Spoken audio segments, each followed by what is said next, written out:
I'm taking testosterone now. Are you really? Yep. My second shot was today, and Where do you it's shoot it? painful. I shoot it in a controversial place. I'm listening. My belly. Aw, take it in the ass like a man. So that's what the common that's the common thinking What? is So that what? you got Why to is take it it in the butt. controversial? Your doctor says take it in the belly. Yeah. So Okay. my doctor, You know what I think? I who think has he's a humble. gravel parking lot, which doesn't instill confidence Wait. when you're talking about your doctor. He's also a homophobe. 'Cause He don't want you putting it in the butt. Well, I don't know about that part of it. He has a lot of Elton John pictures in his office. Oh, So so he's on the other side. I don't know that that's true Feels like either. he should say you should do it in the butt. Do you want me to? Administer. Mhm. He has a wife. Not that Cover. necessarily means anything, but yeah, he does definitely have some Elton John photographs in his office, and he does have a gravel parking lot, which you don't appreciate how that drains your confidence in your physician when you Does he at drive least onto the have the gravel. is the gravel in like the hex square things? No, it's not fancy gravel. Oh, it's just It is the dirt road. gravel for the entire area out to the road. And he's in a metal building, and the other tenant in Oh the my metal God. building was a pest control company. Is this the same guy you get the Ozempic from? Yes. Oh my It God. was the Ozempic Do you doctor. get it in office or do you take the prescription to a Walgreens? Oh, no. or- He gives it to you out of his Oh desk drawer. God. Out of the desk drawer No. with a Ziploc bag of syringes, and you take it home. What are you talking about? Joe, we need to have a Prescription. This is off the record. conversation. Well, that was nice because we were able to pick the best sellers and things like that. What you found was, Bitch, I can see you falling asleep while I'm telling my I'm story. not falling asleep. Look, just try it.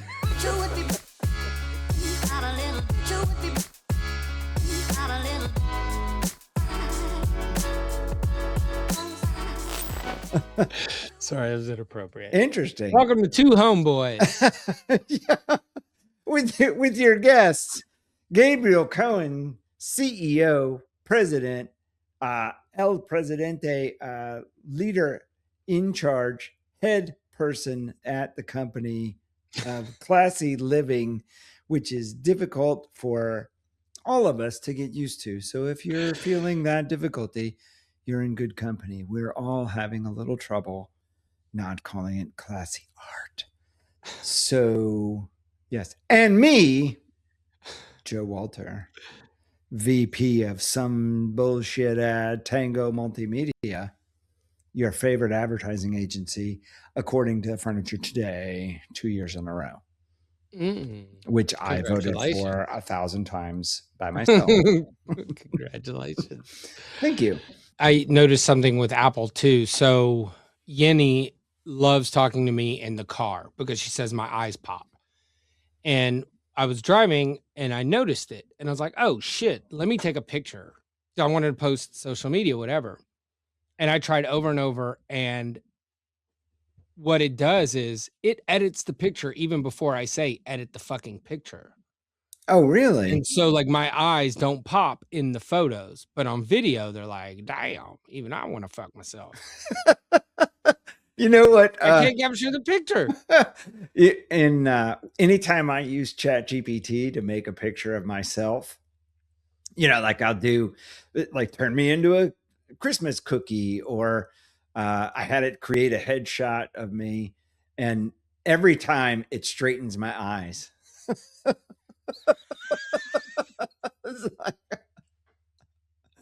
That's fucking awesome.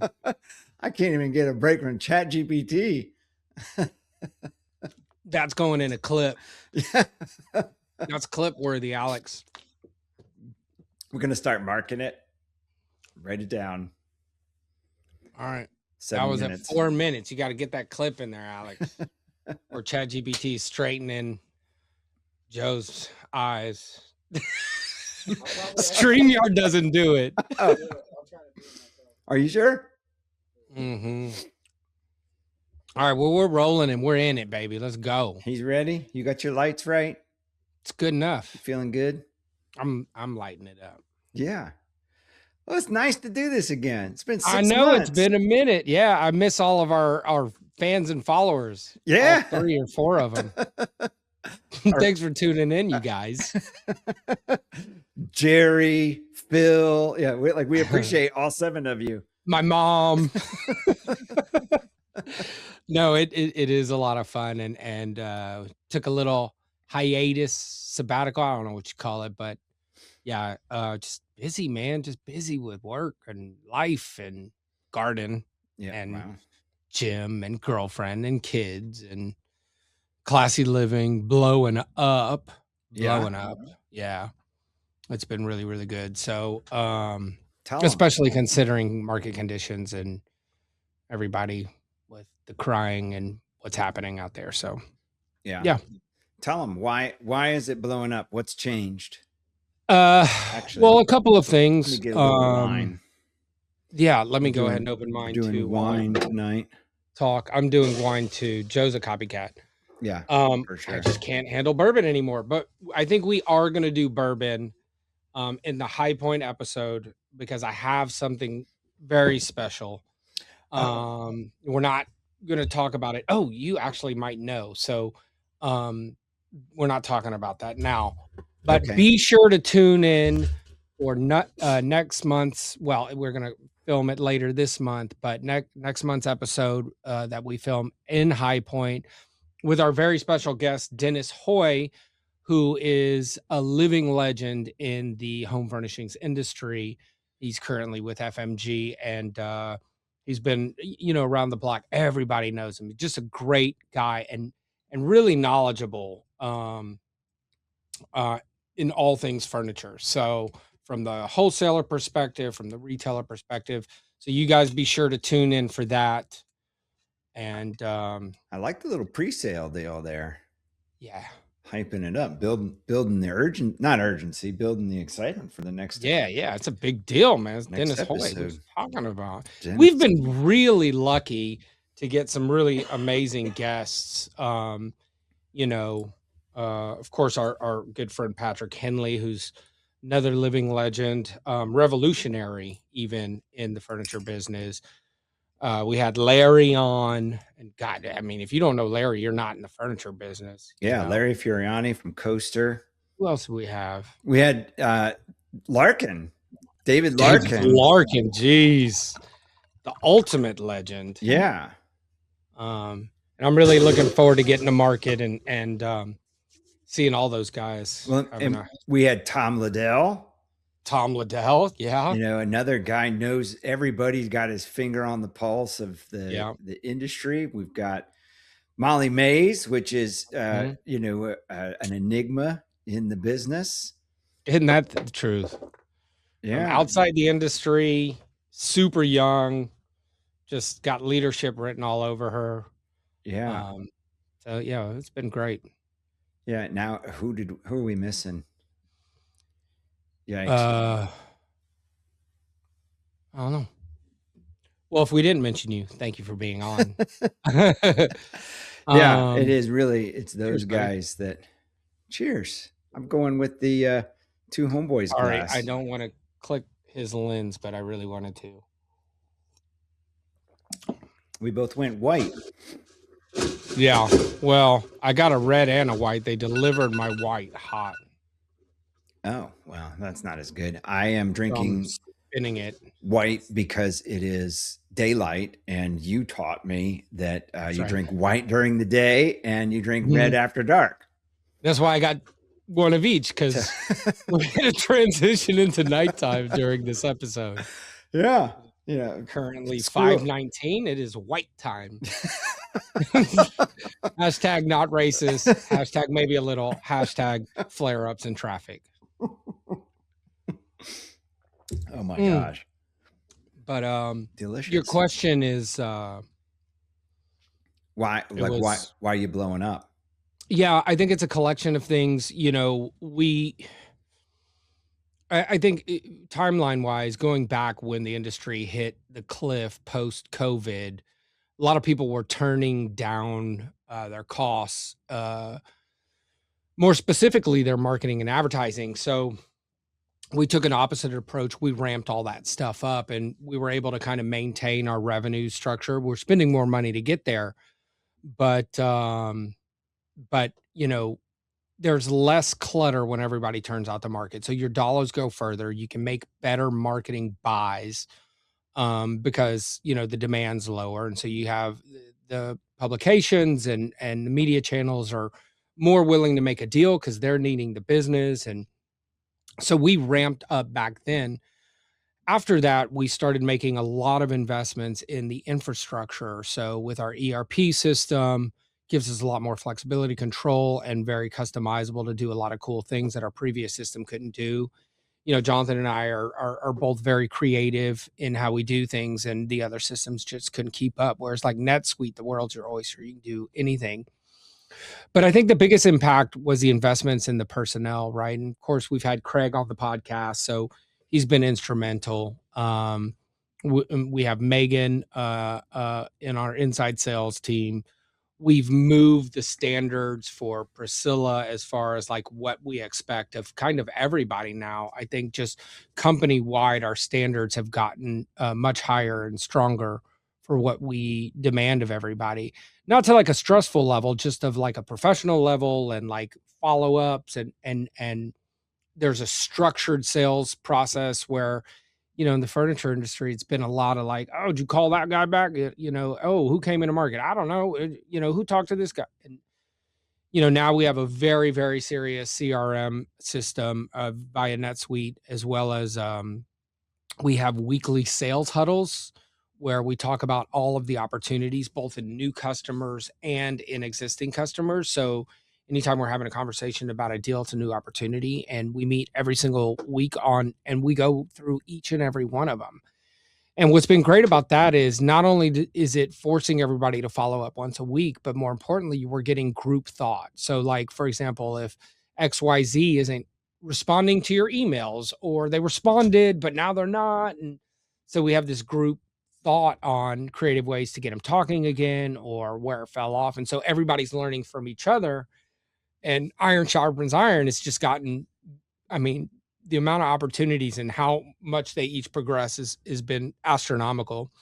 And of course the rebrand was a big one, right? And I don't think the rebrand brought us more business, but it put us in the spotlight. Well, God, we love the spotlight, but with the addition of the lamps. So lamps represent less than 1% of our SKU count, but it's representing 14% of our revenues already. Damn. So that's insane. It hasn't even been 6 months.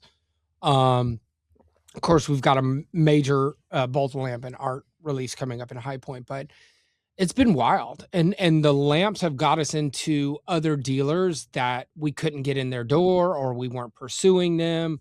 And now we're in there with lamps, and now they're introducing us to the art buyers. And so it's kind of cool because we have 2 doors into each entity, easy for you to say, Yeah. into each entity now. So it's been cool. It's a wild ride. So I got a bunch of questions. First, does that encourage you to look for the third door? Like, what is the next thing you can bring out? So you've got lamps, you've got wall decor. Mm-hmm. What else could you bring in? Is there a classy living accent chair line or accessories or something else that now that you've seen what that can do for you? Yeah, I think that's the ultimate goal. We're just not going to rush into anything. John Glenn, that was another major investment in our infrastructure that has helped in this crazy growth that we're seeing now. But yes, so the goal is to be a full service home accent line, from accent chairs, maybe even all the way to occasional tables. But we don't know what's next, and we don't know the timeline. Everybody wants to move on it right away because we have this momentum. And I've told everybody we're not doing that. We're going to do it in the classy way, which is little improvements every day. And I don't want to introduce the next category until we're leaders in lamps. And yes, we are selling the big dogs in the lighting, but we're still new at it. I mean, we're doing it well, just like we've run artwork and wall decor. But I want to be recognized as a leader in the industry prior to doing that. And Yeah. you know, the reader ranking award we got in December was pretty fucking cool. We'd only sold lights for 2 months when we got that award. But we weren't the winner. We were the finalists. So let's get the winner behind us. Let's add some other players. Let's get all those stabilized. More importantly, let's get a bigger SKU count, you know, that because every time you add SKUs, it's super expensive. A whole new product line's even worse. And so we've got a little bit of financial catching up to do with these new at these new post growth revenues, but I mean, we still got growing to do, but we've got some financial catch up to do. Yeah. And one of the things that Classy Art was famous for with wall decor was pre-vetting product introductions. So you would put it out to a massive group on social media and get votes from actual consumers about what they wanted to see, and that helped influence the product that you would bring out and introduce.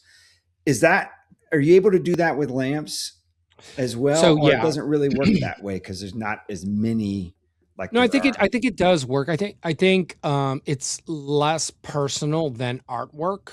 So and what I mean by that is like a Rooms to Go or somebody like that will package a lamp with a living room, and that's acceptable. Many people have tried that with wall decor and it doesn't work because they either love or hate the artwork. And imagery is infinite. Yeah, So and that makes perfect sense too when you say it. Like it's not something that I would have thought of, but when you know, once you put it out there, it's like, yeah, duh, of course. yeah, but we still can do that, the voting process, so we make sure we're bringing the cream of the crop. Now, we haven't yet, but what I will say is that so far the selections have been fantastic, so well received. I mean, I'm not well, I'm not going to drop names. Two of the biggest players in the business came into the market in High Point. They saw every lamp, they checked every lamp, they checked every price, and they go, just skew them all up. Put all of the SKUs in our system. And so it kind of tells you we're right on the mark. But from a design perspective, some of them are going to perform better than others still, but they're all performing well, but we don't have anything to base it on. So we will introduce the voting system to the lighting. Probably, I would say the next release, the third release. Gotcha. And those two retailers weren't Value City and American Furniture Warehouse. No, they're financially very sound. Good. Jesus. Too soon? So no, not at all. No, we didn't get hit. So Lucky. yeah, American Signature doing business at Value City. That was an interesting one because we did a lot of business with them for years, and they cut us out once and went China Direct, found a factory, and I warned them against it. I was You like, see what "It's not happened?" gonna go well." It didn't go out of business because of it, but they did come back with their tail between their legs and made big apologies and promised to never happen again. Blah blah blah blah blah. And we did a little bit of business with them, and then they were kind of dysfunctional because they laid off a bunch of the key buyers, and so now they're like playing cleanup. And we had this big Zoom. This is funny. So we had this Zoom with all the buyers, their execs, my wholesale staff, the rep, everybody, and we're gonna get going again. We were actually in High Point when this happened, and because they didn't show up to market, and they didn't show up for the Zoom, and we're like, so it was fine, but we started talking internally about their financials and like, look, even when they were healthy, they were 30 days late, 100 days late, like crazy late. So it's like, even if we get the deal, they got to go on prepaid, and they're going to be like, no, we're not doing that. But that we're drawing that line in the sand, and they're all dysfunctional. And we were just talking all this mess. And well, there was an AI note taker in there. Perfect. which is fine, but it emailed the recording to everybody that was invited to the fucking meeting. Yep. I love So it. it got sent to them. And I don't know if they didn't watch it or what, but they emailed and like, hey, we need to move forward. Sorry, we missed the call, blah, blah, blah. But like since then, there are no AI note takers allowed in any classy living meeting. Yeah. But And it was wild. that's interesting because I think that could actually be a strategy that works. When we had a similar situation where we were on a Zoom call and the guy put us on hold, and he muted his microphone and he wasn't on camera, so we couldn't see, and we're just talking amongst ourselves about it. Y'all's link or his link? I don't remember. It wasn't an Makes a AI difference. note taker thing, But it's being recorded. No, I think he was listening. Oh, okay. So I think it was live. He was listening because when he came back on, his entire demeanor changed. And we were just being very honest about it. Like he's, not being realistic about his expectations and, what he wants us to do. And he's wasting money on this. And, it's difficult to get through because you got this gatekeeper. And, we were just talking frankly, like you guys. And I think he was listening to the whole thing. And I've thought about, the power of doing that, like accidentally replying all to an email where you're like, this is bullshit, like I can't believe that they're doing this and there's no way that we could ever accept this, and just letting it go and seeing what happens. Because there's not enough of that. Yeah. Frank honesty in what we're doing, So I would bet that actually helped you. Yeah, well, they listened and they heard. It doesn't matter. We were right, and they went out of business. So it's like it helped us by not getting the deal, I guess. Yeah. I don't know. And so when you talk about the meetings that you have now, the sales huddles every week, and you're discussing how to follow up with these different prospects. Are you following up with prospects, the same prospect every week, or the meeting is every week? And sometimes you might let 2 or 3 weeks go by before you go back to that prospect again and say, hey, what's up? Yep. We have a standard of we want to see progress every week. Now, not 100% of the accounts need that to happen. So, if somebody's non-responsive and you've hit them for 2 weeks in a row, maybe you let it breathe for a second, or some of them say, we'll be ready, fourth quarter. So you're going to let that sit and just tickle them once a month, say, hey, just want to let you know I'm still here waiting for fourth quarter, whatever. But most of them make some progress. And that's the goal, progress every week. But sometimes progress is small, or what may seem small to somebody else. Maybe progress was, I got their cell phone number. And in our world, that's big progress. So we have this idea of proximic zones, and we're so many proximic zones away from people. And the more you break down, the closer you get. And, people want to do business with friends. So, but even a little thing like that is progress. Okay.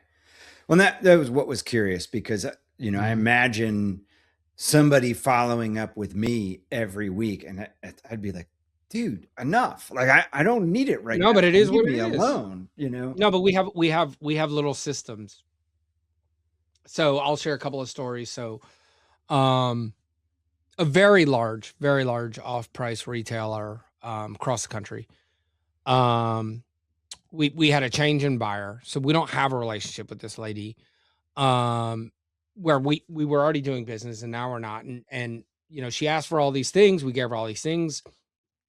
She's like, I haven't reviewed it. And then it's like, I reviewed it. I'll get back with you. And then it was kind of like radio silence. So you have to hit her 2 or 3 times. And so we'll send little memes like the Titanic old lady. And it says, it's been 84 years or whatever. So we do lots of that. But then typically there's somebody else interacting with that customer too. So like if it's one of my customers, typically Craig will be on it as well. If it's one of our reps customers, Craig might be on it, or Priscilla might be on it, or Megan, or whoever. And so we'll tag team. So like, for example, this same lady, I said something along the lines of like, hey, I don't want to be annoying. Like, just like, I'm gonna just keep tickling you until. And Craig chimed in on the thread and says, yeah, hey, if he starts getting annoying, just let me know so I know when to start being annoying. Kind of, like it's a little joke, but it's like, we're not going to let this go. And she actually responded. She says, something annoying equals consistency equals, what'd she say? Persistent. So, we mix a little good cop, bad cop. We have some jokes in there, just trying to get anything. I did something pretty funny and it's been successful. I was watching TikTok like late at night. I watch it to go to sleep. And there was a guy that was translating office talk into like old Shakespearean old English, right? And so it was like, as per my last email, and then he would read it in this old English thing. And then it was like, and so he had a bunch of them, and I was like, that's fucking brilliant. So the next day I went to ChatGPT and I built a translator. So now I can write an email, put it in that project in ChatGPT, and it'll spit out this old English. And so one of these major, I want to say national accounts, but they're an international account. They've got thousands of stores around the globe. So I'm not going to name drop because I don't, but this was a new buyer, had no relationship with them. And we went and met him in New York and did the deal. And then he just like, he wasn't being responsive. And so I sent this whole thing, and we had some pricing issues. And so I did the old English thing. And he responded right away and laughed and responded in old English. And so just like little creative things like that. Yeah. It also keeps it super fun. Right. And then the time that you're finding to do this stuff, is that coming by somehow being more efficient in other things? So you have some spare time, or is it? I mean, it's just an email. Well, but it's an email to every one of your hot prospects once a week. And if you weren't doing this before, the time it takes to do all of that had to come from somewhere, right? Well, everybody should be calling on the customers. I mean, that's a priority for everybody. What's more important than driving revenue? Yeah. So what this does is it gives that like, oh shit, like we meet Tuesday morning. Oh shit, Monday. I haven't fucking got progress. I haven't reached out. And like because everybody's gotten reamed for showing up and having no progress. It's happened to everybody, even me. Yeah. Like you get busy on that Monday or whatever. And what's the penalty? Just being publicly embarrassed. Okay. We're in the meeting. Like, what the fuck? You went through your whole list and you have no progress on anything. What are you doing? Yeah. But at the end of the day, we'll all have a drink and laugh together. So, our culture's clearly different than most corporate America, right? Like we're all brothers and sisters here. We're going to fight, but we'll love each other in the morning. So, but we don't actually fight. I'm just joking, but, we're fun, we're inappropriate, and we have a good time. But that's the culture here. That's why people love working here. That's why people take half their salaries to come work with us. Yeah. One, because of the culture, and two, because they are appreciated and they're told weekly. Everybody knows we value and appreciate them. And when they give recommendations, we are very clear to say that is a great idea or there wasn't, but either way, thank you. And then they see those ideas in action. And, how many seminars have you been in, and how to keep Gen Zs employed? And, used to be millennials. Now we're talking about Gen Zs and how difficult they are to employ. But that's the thing they want. It's not about money. They want to know that they're appreciated and that their ideas matter. They're heard. Those are the things. Right. And we didn't have some meeting that we're going to start doing this. This is just who we are as people. And I've said it for 1,000 years, or as long as I've been in this company, is our brand our company is an extension of our personality. And those are the kind of people we are, and everybody feels it. It feels good being here. Craig used to say all the time, I don't come to work, I come to play. Well, he should do a little bit more work. That's what I keep telling him. He's got a surgery tomorrow. Cancel that shit. Get your ass to work. Surgery? I mean, Surgery. they do that early in the morning. You should be able to be here by 9. You know what I'm saying? Jeez. Bet we'll get some good emails out of him all doped up. Well, I hope it's something mild and elective and not something serious. It's not elective, but I don't know the severity of it. But you know, as per the HIPAA regulations, I'm gonna shut my mouth. You already said too much. I said too much. That penis extension, you know, it's expensive. Sorry, Craig. That tax refund's going to good use this year. But anyways. Yeah. So what about Tango? Tell me what's crack-a-lacking over there. Similar. What are you seeing? Busier than we've ever been. And it's really been astounding. You know, we hired a VP of sales in January and also a social media wizard. And I don't fully understand everything the guy does, but it is working for people. Yeah. So, you know, we've had the first few projects that are now getting close to completion, and it really does work. And it's an indication of when you know your stuff, sometimes the industry doesn't matter all that much. And I think you would say the same thing about Craig. You know, he came from tugboats or, you know, something like that. And, you know, and he's making it work here and he's doing a great job.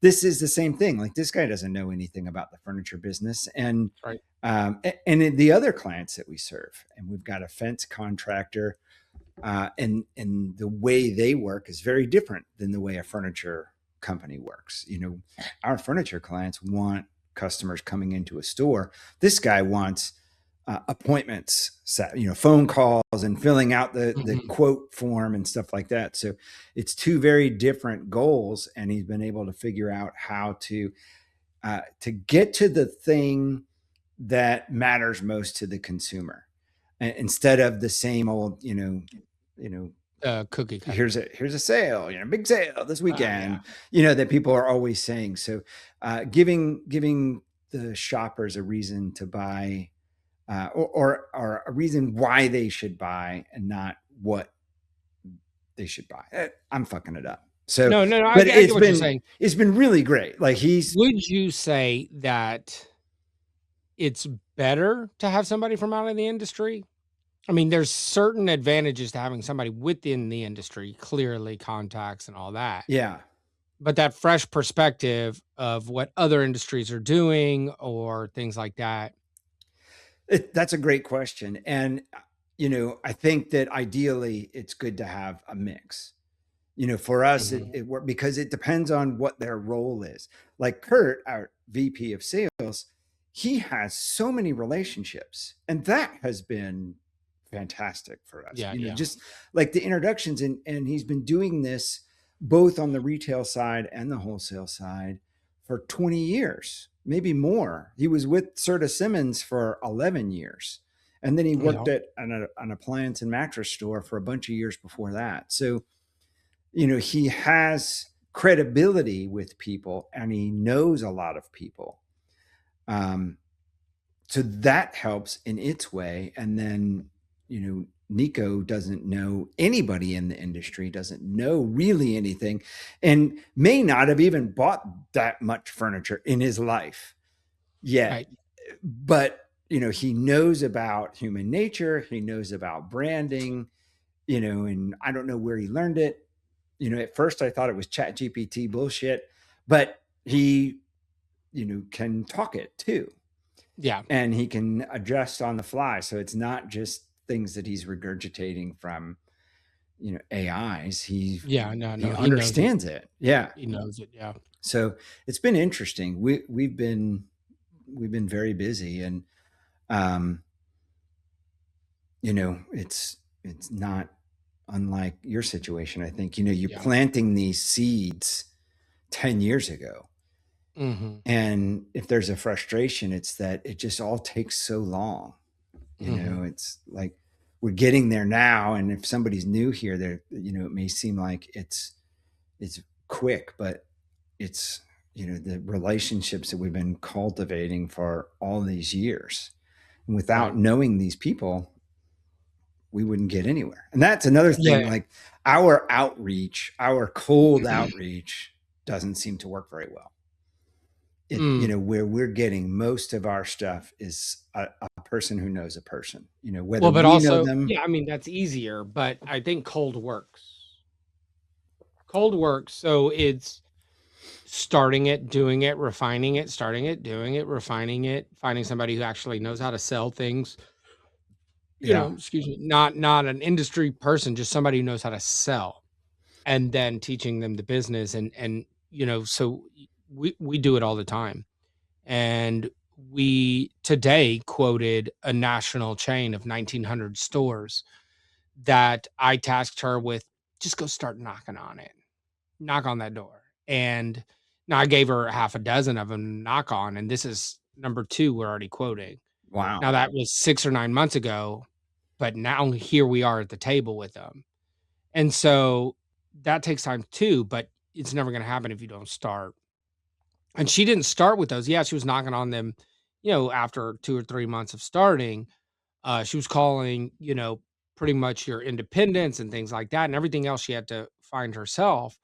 Um, and she did really good in her first couple of months. Um, so we allowed her to go on to bigger, better things. And she's still calling those independents too. Don't get me wrong, but Mhm. you have to start somewhere. And And like, I don't know, do you guys have like a sales force that their job is to call on folks?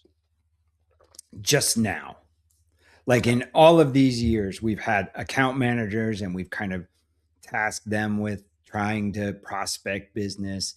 But it's only just now that we've got a dedicated sales force. Got So, you. and this was started in, I think, 2009, this company. So Terry was the sales force in the beginning. And then, Yeah, I you get it. know, Before I got here, it was the same. yeah. So, but Kurt has no other responsibilities but to sell. And then Yeah. he's got a couple of folks too that's all they have to do. Yeah. And it's growth as we get bigger, people can wear fewer hats. Hmm. Right. You So gotta be able to afford it. yeah. And when like the girl you were just talking about, does she just have a knack for it? Or do you think anybody with the guidance could have accomplish what she's accomplishing? And I say that because, like, in our furniture store, there was a lady who just could sell. Yeah. She wasn't reading books, she wasn't following scripts. She just had a way of talking to people, and she could get you to do. It's like she could boss you around. She could get you to do what she wanted, and Yeah. it didn't feel gross or like you I were know being exactly what you're talking sold. about. And so, do you think So this girl has kind of whatever that is? it is a really complex answer. And so I don't know that she's a natural salesperson or she learned how to sell. So I'm gonna do a couple of things. I'm gonna do my way of doing things. I'm gonna do Megan's, and I'm gonna do Priscilla's. So, Priscilla's worked with us for, God, I can't say the number without age alerts, but let's just say multiple decades. Since elementary school. Essentially, I think we were 16 when we met. She started working markets at 16 for us in Tupelo, and then came on full time 5 or 6 years ago. I don't remember exactly, but she always had a sales strategy that I didn't necessarily vibe with, but in certain areas, like, it worked. And my strategy was way too aggressive. Now I am by the book trained, but I'm also, it's so ingrained, it doesn't sound like an insurance salesperson. So an insurance Right. salesperson has recently learned all the things and the questions and how to do, and it sounds gross. It sounds like you're being sold. And if you're trained in sales, you recognize every tool they're using And it's like, dude, just talk to me and we can do business. Otherwise, get the fuck out of my office. So I'm like that, but very natural. And I'm talking business and solutions and things like that. Okay. Priscilla is, hey, y'all, welcome, like very warm and friendly. And at the same time, going to get done what she says she's going to get done. And so she was very effective for, at the time in Tupelo, like I had to stop talking to customers because it was smaller customers and they just want to feel nice and have a drink. And she killed it and she still kills it, right? High Point and things like that. But that's her way of doing things. So it's not by the book sales, but she's very effective. Yeah. Okay. Yeah. Now, Megan, when she started, I heard her because I was sitting with her making some of these cold calls and lot of air, lot of dead air. And I was like, I don't know that this is going to work. Like in my head, I'm like, I would say this, I would say this, I would do this, but do. But like in her first month, she broke her nut. That's just code for she met what she costs, right? Like she covered her own cost. And so it was working. And then it got better and then more coaching and she got better. But I didn't coach her. Like it was just her experience grew. So is she a natural? Yeah. I would say so. I think both Priscilla and Megan have that natural ability to connect to people. Priscilla's is a very warm Southern charm, like inviting that thing. And then Megan is like a pure chameleon, but like you can't, everybody loves her, right? Just like Priscilla, everybody loves her, but Megan's going to fit what's needed for that situation and then like allow them to talk and she'll say what she has to say and she'll shut the fuck up. Mhm. And which is really important in sales and I'm bad at that. And it that dead air, that dead space makes the other person talk because they're uncomfortable and she's comfortable in that uncomfortable and it's been very successful. So, it's definitely not by the book sales, but it works. Yeah. Yeah, I think that's so interesting, and there's so many sales books out there and I feel like people just have it. Some people just have it and it comes out in different ways and it's not, the when you're forcing it like that and you're reading somebody else's script and so, what's it going to take to get you into this art today? It's that it doesn't work and some people have just kind of a knack for talking to people, and it's just that building comfort that can mean everything in this business. Yeah. And probably every other business too. Well, both of them are definitely extroverts Mm-hmm. for sure. I mean, but I've seen introverts be great salespeople too. Yeah. So who knows? But then the other side of it is like in the rep world, we've had like some of the biggest name reps in the game, and then they don't perform at all. And then we've had some no-name rep come in off the street, we've never heard of them, and crush it. And of course, vice versa, but just you never know. Yeah. You never know.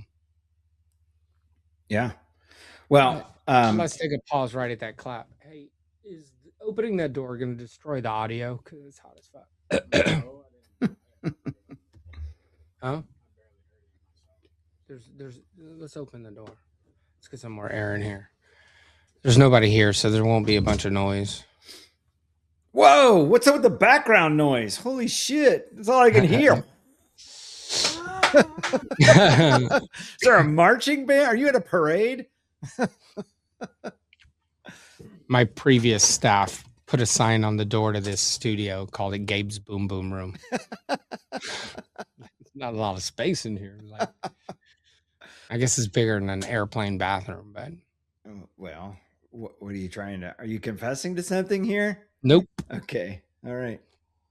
Did you see the bit? It's old as fuck, but Norm Macdonald was on the Larry King show, and he was like, he said about being gay. I'm a very closeted, gay or something. And he was like, Wait, what are you disclosing here today? That I'm deeply closeted. So you're saying you're gay? No, I'm saying I'm deeply closeted. It's great. That guy Yeah, was rest in that guy peace. was something else. He was great. So I want to talk about another sort of businessy type topic. That's what we're doing, man. We're the two You ready? homeboys talking We're business. talking business. This is not furniture business, but Oh, it can be somewhat related. I want to talk okay. about advertising attribution. So What does that mean, Basil? we are inundated by clients and prospects who want proof that their advertising works. You know, Tale as old as time. Everybody wants proof that it works. And they've been bamboozled into a false sense of proof with some of the online tools that are available today. Mm-hmm. You know, you can, in theory, run a Facebook ad. They go to your website, they buy a table, and you can say that Facebook ad sold that table. Here's how much the ad cost, how much I made on the table, and you can connect all of those dots. And we are constantly talking to people about it. It's so much more than that. You know, if you hadn't done all of the other stuff in, you know, promoting yourself, whether that's having a sign outside of your building, being in the right location, other advertising that you've done, a newspaper ad that you ran 20 years ago, you know, all of that influences what's happening at any given time, and trying to tie a result to a specific thing just send you into a position where you start thinking only about the things that you can prove the result and ignoring the other stuff that actually can produce a long-term successful business for you. And the reason this is top of mind for me is because I started taking AG1. What is that? Do you know what that is? Tell me. Okay. So AG1 is daily foundational nutrition. It's like your greens in a powder, and you drink it once a day. And I first found out about that from Tim Ferriss's book that you referred to me 20 years ago or 15 years ago. I don't know how, like a long 2005. time ago. He talked about athletic greens, which is what it used to be called.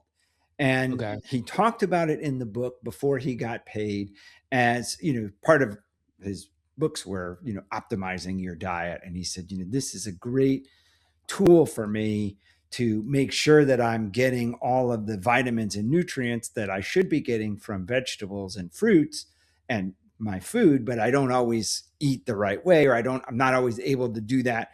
So this way I know that I'm getting all of those nutrients that I'm supposed to be getting. So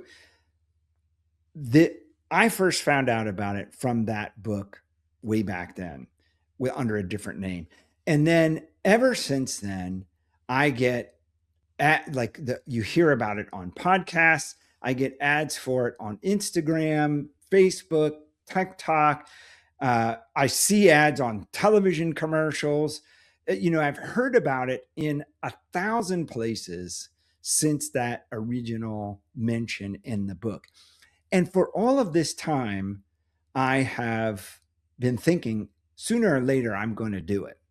Mm-hmm. You know, it's expensive, relative. You know, it's like $150 for a month. Or maybe it's $100 for a month. That's outrageous. So I'll put you on some better things. Crazy. Give me $50 a month. I'll find you something for 30. I'm loyal to this now. But, you know, what occurred to me is, you know, I got served an ad on Instagram and then I ordered it. So, but it wasn't because of that ad. Like that ad in that moment was a reminder.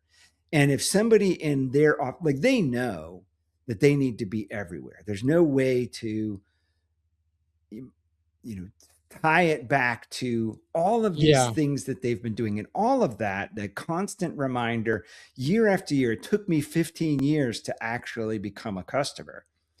And now I'll probably be a customer for life. I'm enjoying it. I feel better. I think it's from that.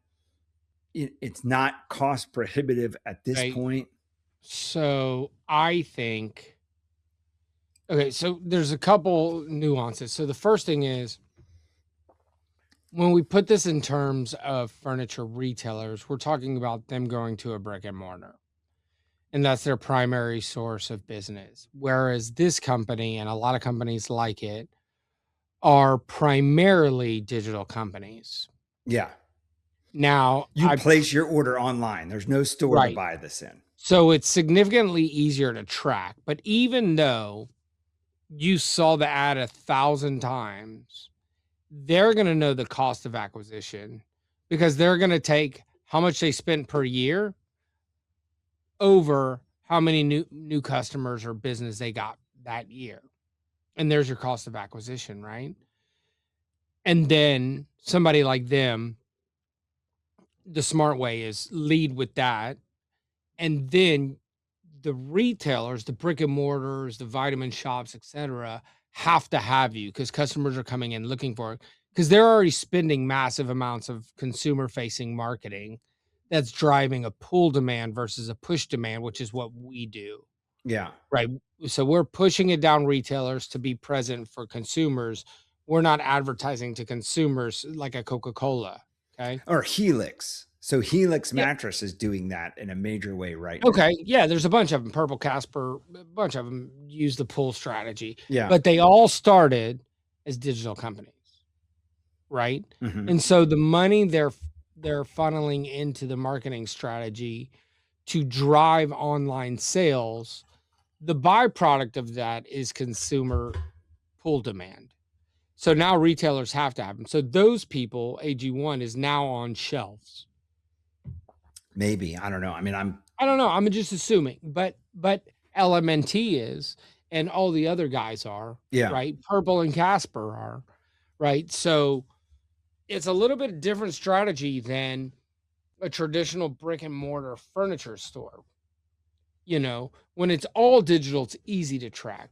When it's brick and mortar, it's significantly more difficult. But you know, I think a lot of, and this isn't just furniture, but furniture very much so. A lot of people in business don't really understand marketing.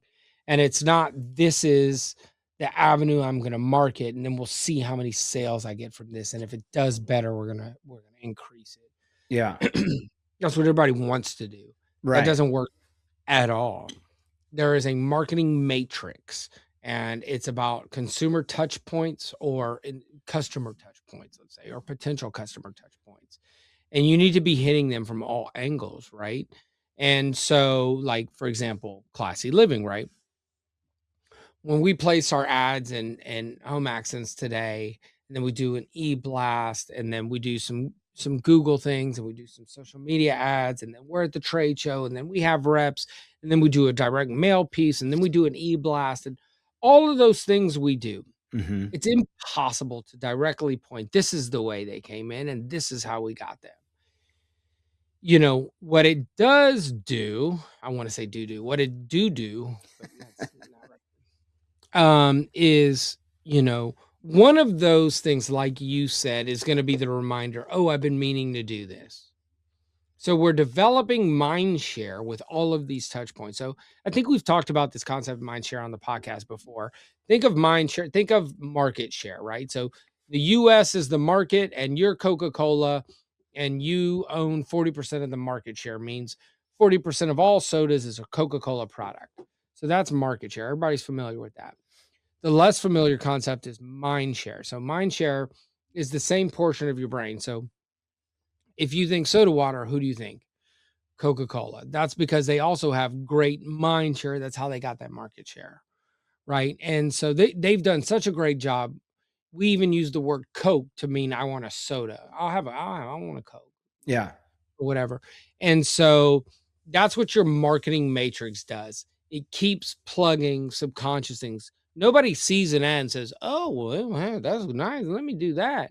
Video has increased that a bit for consumer or consumables or consumer-based goods, but developing the mind share, especially as a furniture retailer, let's say you have one store, you've got a pocket, man, and you need to just keep plugging away all the time.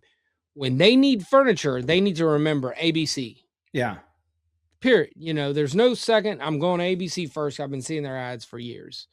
Just like you did with that bullshit. Yeah. So developing the mind share with your potential customer base is super important. It's never going to happen. Never by one channel. I don't care if you own every fucking billboard in your city. That's not going to work. It's got to be a combination of a lot of different things. Yeah.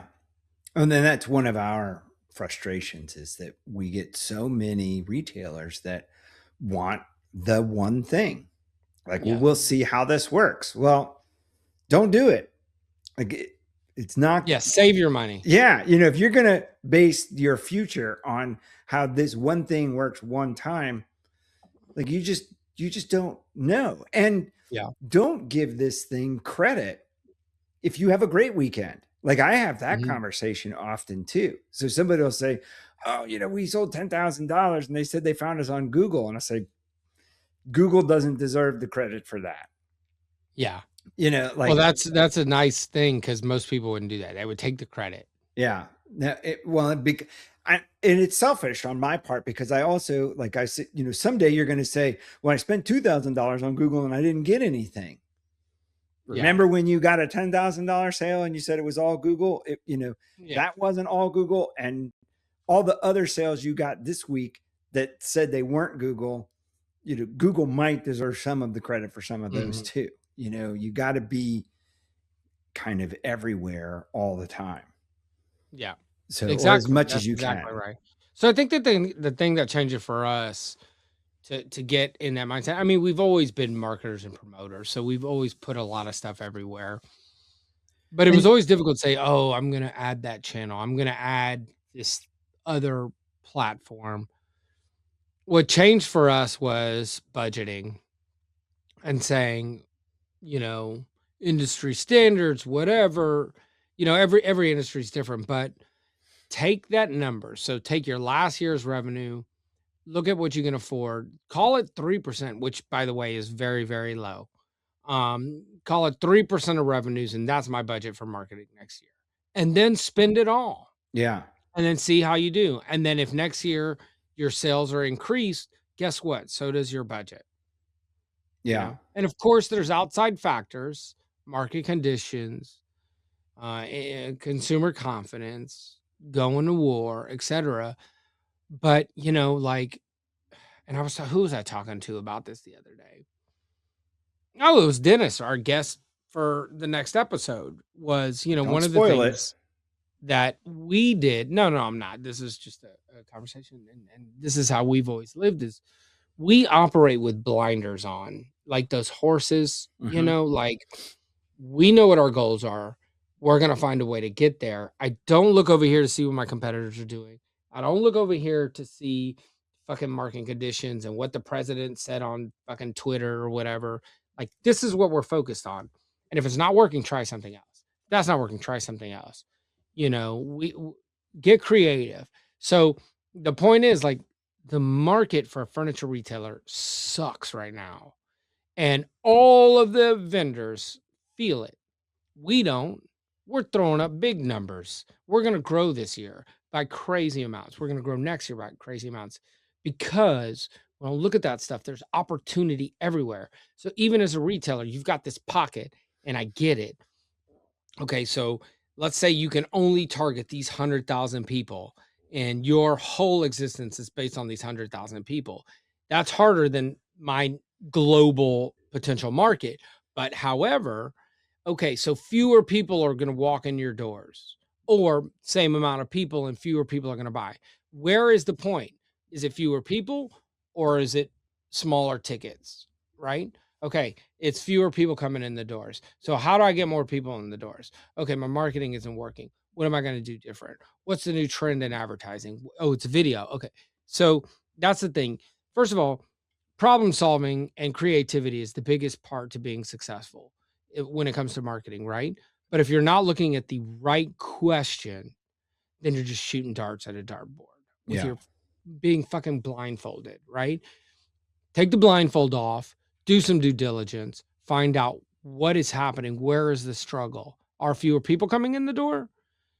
Are people coming in the door and walking out? Because then we look at something else. Now we're looking at our sales staff. What are they talking about? Right. So solving the problem is one step. Identifying the problem is the first one. Yeah. You know, and if you're not doing that, you can just waste all your money on marketing. It's not going to work either way. Right. Right. You know. So Iran war, for or against? That's a fucked up question. I thought you were gonna bite. It's a fucked up question. All right. I plead the fifth. So you're not gonna say 1, 2, 3, 4, 5th. All right, fine. We'll let Like it go. I don't think war is good. No, of Period. course not. Ever. That was You know, I mean, I do think Iran sponsors terrorism around the globe. We don't need to discuss it. Thanks. Yeah, I wasn't. Okay. I wasn't actually hoping that you discussed that. You know, but that makes it like I want to. I haven't talked. Like I have several Iranian friends here in Houston that were like lifelong friends, and I haven't talked to them because I see like a lot of, who knows, right? What you see on social media, but like I saw a lot of Iranians were like celebrating and doing this, but then you see the other side of it, and they're protecting the power plants and things like that.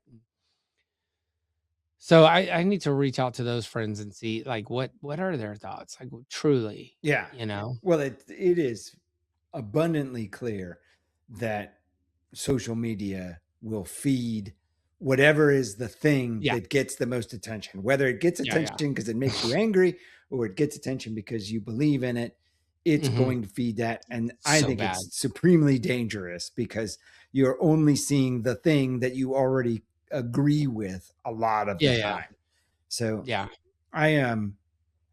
I try to reset my algorithm once in a while by how do you do that? Watching just in your settings or whatever? No. Like on YouTube, I will try to watch both sides of things. Oh, you're talking just politics. You're not actually going in, reset my algorithm. Right. Yeah. There's no setting you can do, but by engaging with content on the things that I agree with and engaging in content on things that I don't agree with, because I want both, I don't want to just be fed stuff that I agree with all the time. And whatever it is, advertising advice, real estate advice, investing advice, politics, religion, all of the different things that you look at, I want to try to be more balanced. Yeah. And it's hard. Like you have to work to do that. Yeah. It's remarkable. And it's also remarkable how quickly it latches onto you, it's wild. I'll watch a couple of videos of people fighting, and I get a bunch of them. My algorithm is filled with that now. Yeah. It is really amazing. I get weird stuff on Instagram. Me too. Instagram's crazy. Yeah, car crashes, snake bites, whatever it is, shark attacks. No, you want to know mine? So, like any good girlfriend, my girlfriend always asks, "Hey, I'm at the salon. What color should I get my toes?" Right? So, so I'll that's say, what you expect trending of me. Yeah, that's what you expect. So one time I searched, that my whole feed now it's just toes and feet, and now it's graduated to foot massages and like on your face, and like my whole can't even get on Instagram anymore. Come on. Is that what you're telling her? Is that what you're telling her? That's what you're telling her. No, listen, I'm not saying I'm not into feet. Anybody that knows me knows I'm into everything, but it's too much. It's ruining me being into feet. All right. Yeah. All right. I get Now it. I But get now too I many get feet. studies. It's like recent Harvard study shows people in the feet have higher IQs.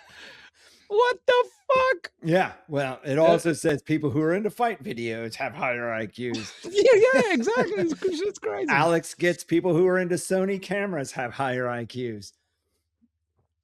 I'm looking at a Canon. Oh, Canon. You know, that Alex Hormozy, he's a really interesting study on social Who? media advertising.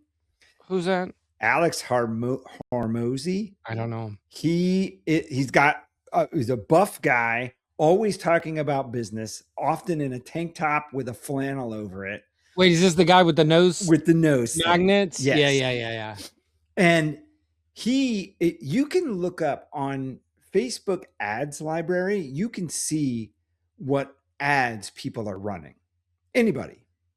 And he has ads for every industry. It is really amazing. So he might have an ad like, "Are you a wall decor manufacturer looking to get more clients?" And so then you get served that ad. And then I By get, him. "Are you do you have an advertising agency trying to get more clients?" Really? I've He never been served it. creates new ad or additional ads for all kinds of industries. It's really fascinating. And I wouldn't be surprised if he also has like landing pages so that you click on it. He's You're like, going to that. sign up for my 7-day course on how to get more wall decor customers in your Yeah. business. He has really mastered it, and he could teach a class for sure. Yeah. So That's cool. I'm kind of surprised that you recognized me today. It has been 6 months. It's been 6 months Why? since we've done What have you this. done differently? Well, I feel like I look a whole lot younger now that I've been wearing my red light mask. I'm really surprised that you still recognize. I surely look years younger. Yeah, at least a decade. I mean, but 50 minus 10 ain't that big a deal. Are you using that? Really? Nightly. Not every night. Barring an occasional night, I'm using it every night for the last 6 weeks. I'm here. I've heard good things. I mean, I don't know. studies show those that use infrared light masks have higher IQs. So it's good. Yeah. Welcome back to your 40s. Another course in attribution. Mm-hmm. That a lady that we know said she got one. She's like, "I love it." She asked, I don't know how it got on the conversation. She asked Bree something about her skincare routine and, like, do you get Botox or anything like that? And Bree's like, "No, I don't do any of that." And she's like, "I'm 22. What the fuck?" And then this lady's like, "Well, I got the red light mask and I love it. And my husband loves it. And we fight over it." And she just couldn't be a better salesperson for this mask. No affiliate link, no benefit to her. But you dive in. Why do you love it? Yeah.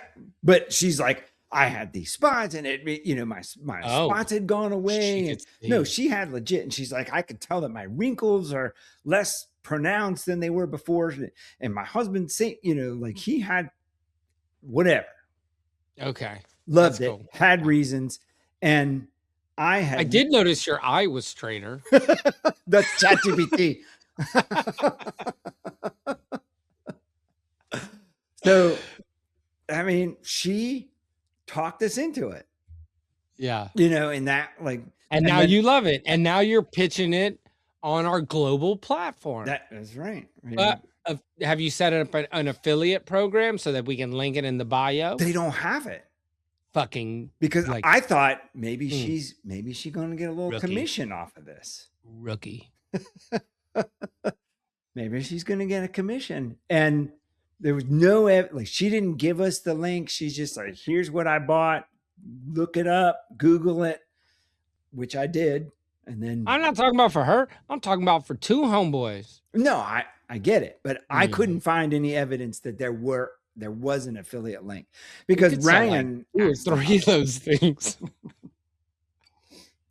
Maybe I should have bought a different brand so we could A have. brand that has an affiliate program. Yeah. Mm. You know, when on Amazon, when you click somebody's affiliate link, anything you buy during that session, they get a commission on.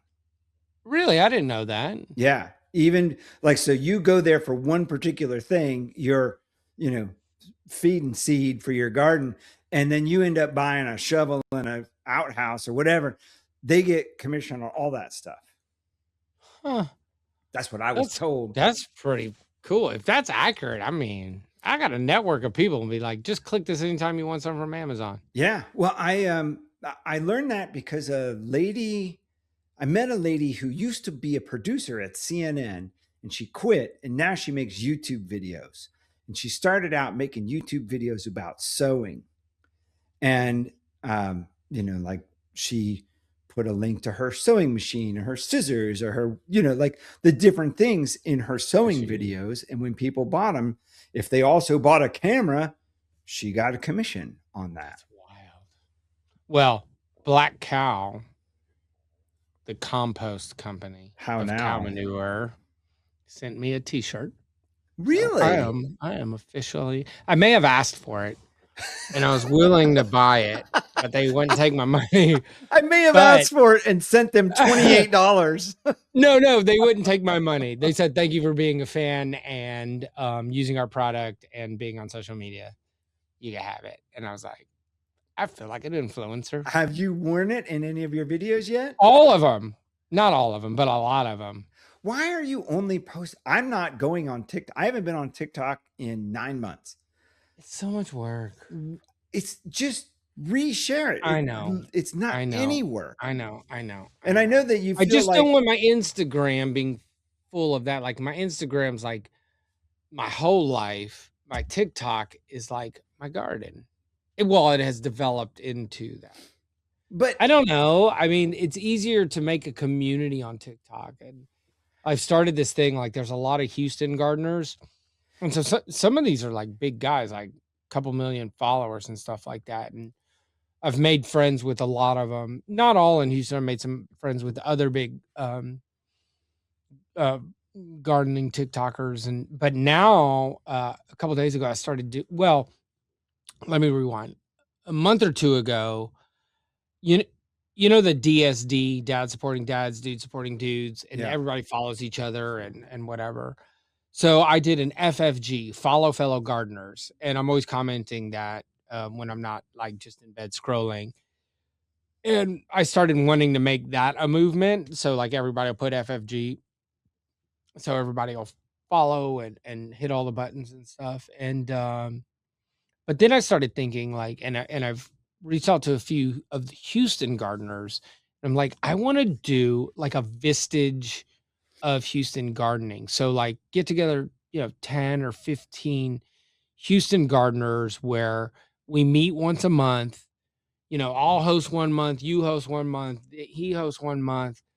And then we're visiting in everybody's garden. We're learning from each other, maybe have a drink, but a real community in real life. Yeah.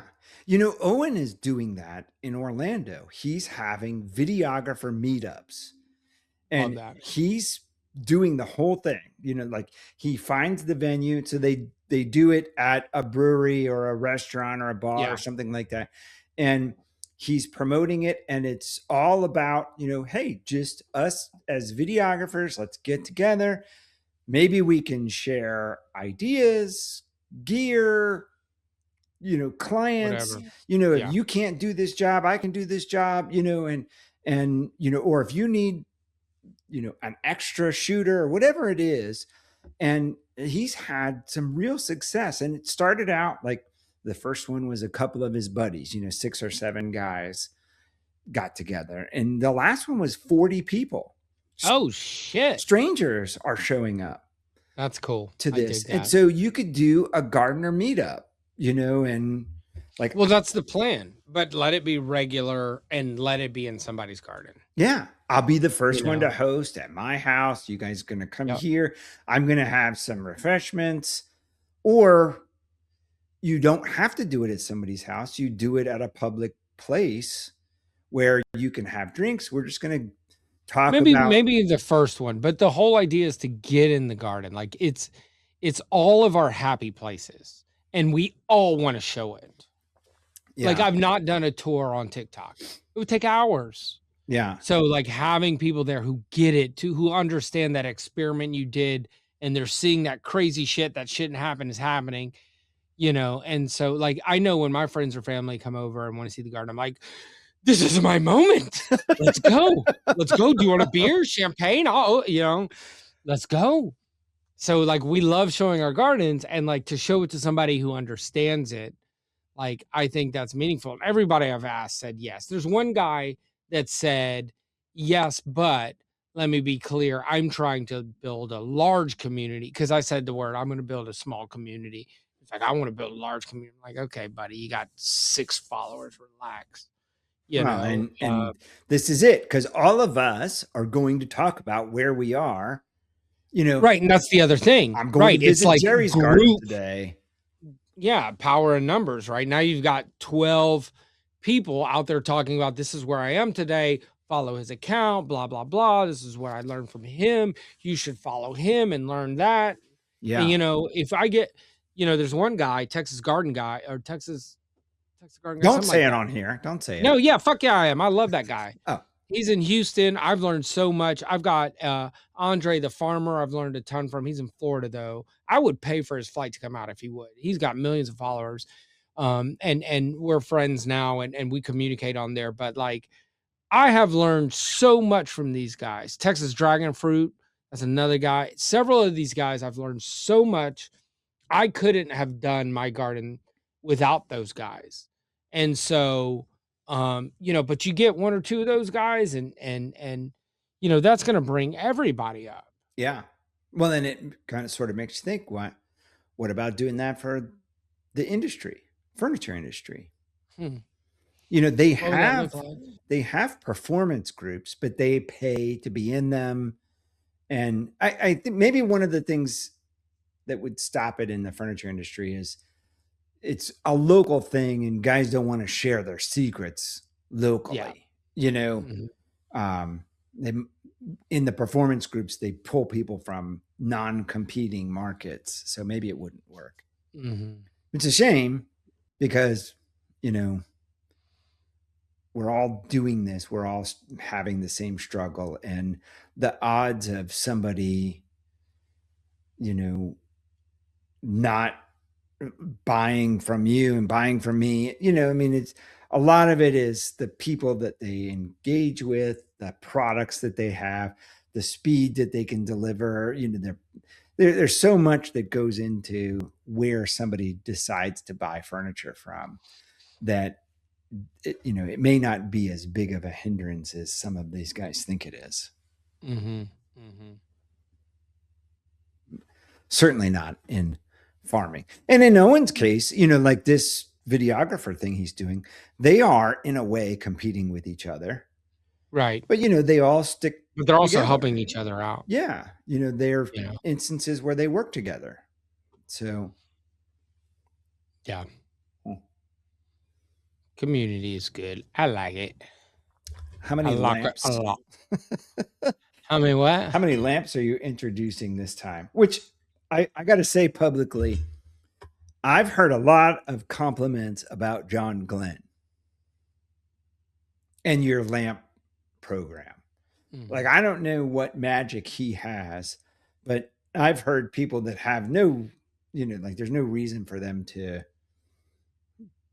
bullshit me about it, Right. saying that, you know, that he has done a really fantastic job and, you know, and he sort of gets it, understands. I don't know, like he's got the touch for it, He does have the touch. And the cheese so touch. we you know, I knew he knew his shit, but I didn't know he knew it as well as he does until months later.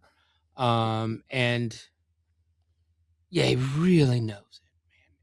backwards and forwards. And Larkin has a saying like, I don't, I forgot how he phrased it, but John Glenn I met at the Badcock shows, Oh. and that's how we met, 20 years ago or whatever. And we were both Larkin Gallery guys, meaning that David Larkin was our rep. We'd all wear Larkin Gallery t-shirts. Like, I didn't wear a Classy Art shirt. We're wearing Larkin Gallery shirt. So did he and several other vendors. But David says, like, if you want to sell your customer lamp, introduce them to John Glenn. And again, it's his strategy is completely different than Megan's, Priscilla's, mine's, Craig's, everybody. Like, he is a construction guy. He understands it. He knows pricing. He knows what that customer wants in price, and he sold everybody. So he really, really gets it. I mean, but it comes with challenges too, right? Like, he has a way of doing things. At Grandview did it. He later went to another competitor that I'm not going to mention here, and they had a way of doing it. There's a lot of things that you're not mentioning here. That's fine. So anyways, so he has a very specific way of doing things, and Classy has a very weird way of doing things, but it works. And so it's, getting him little by little into this or somewhere in the middle, because some of the things he did is very helpful to us, and we're learning from that too. And so, it changes the way we look at art, and changes the way we look at logistics and packaging and things like that. And so it's been a very good partnership, not just from, okay, he designed some badass lamps that are priced great and blah, blah, blah. It's learning and contacts, and even his mom and wife are involved. They were very, integral parts of Grandview Galleries. And so he'll lean on them. Hell, his mom came to High Point last time. And it was so funny because there was a very large national chain, over 2,000 stores. And his mom came to High Point. Walmart. And no. And he framed it as, my mom's coming to be supportive. She wants to see what we came up with. And, she's proud of me. She wants to see.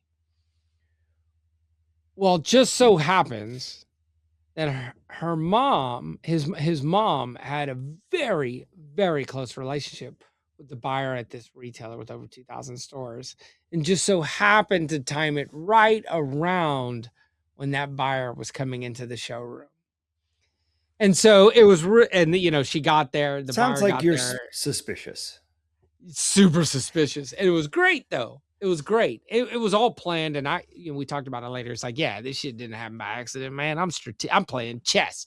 He's talking shit, or whatever. You're playing mahjong. I'm playing chess. So yeah, she got there. Her mom was there. They caught up for an hour, and then we worked. So it was, in the background, his wife's like helping design and giving feedback, and so it is very cool. Very, very cool. He brings a lot of things more than just talent. His talent is more than we pay him, and then he brings extra. That's fantastic. Mm-hmm. So he asked me to ask you, when is his raise coming? I almost prefaced that whole thing with, for fear of asking for a raise, but no, I would never shy away from complimenting any of my staff. We have the best staff we've ever had. And I'll say it to their face, and I'll say it every single day, both inside the warehouse and in the office.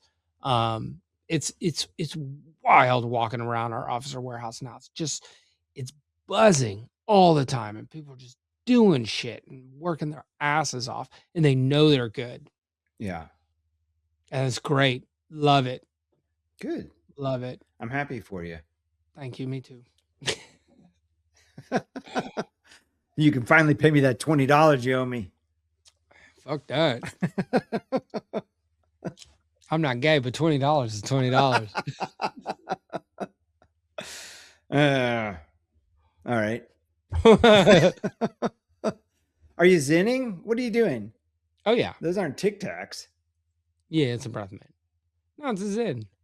Did you get rid of the vape and replace it Been with the like Zen?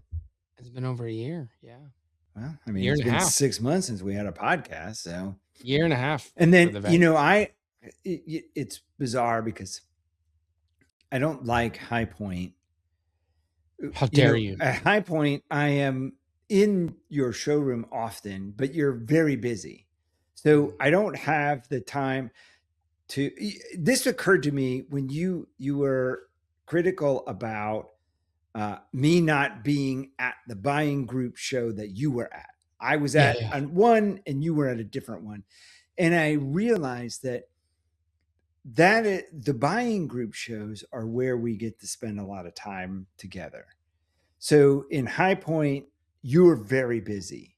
And then in Vegas, you're busy, and then we're also busy. But at market in general, we're both very busy. So even though, but in High Point, I'm around a lot, but you're not available a lot. Mm-hmm. And so those buying group shows are one of the places where we have downtime. Time. Yeah. Our love language is quality time.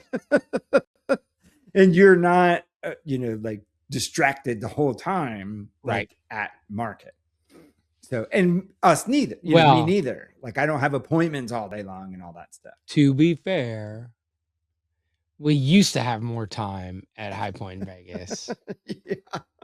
Used to. Well, you were always busy. I was always busy, but you lived there. Yeah. You lived there. So when I had a moment, I'm hanging. Yeah.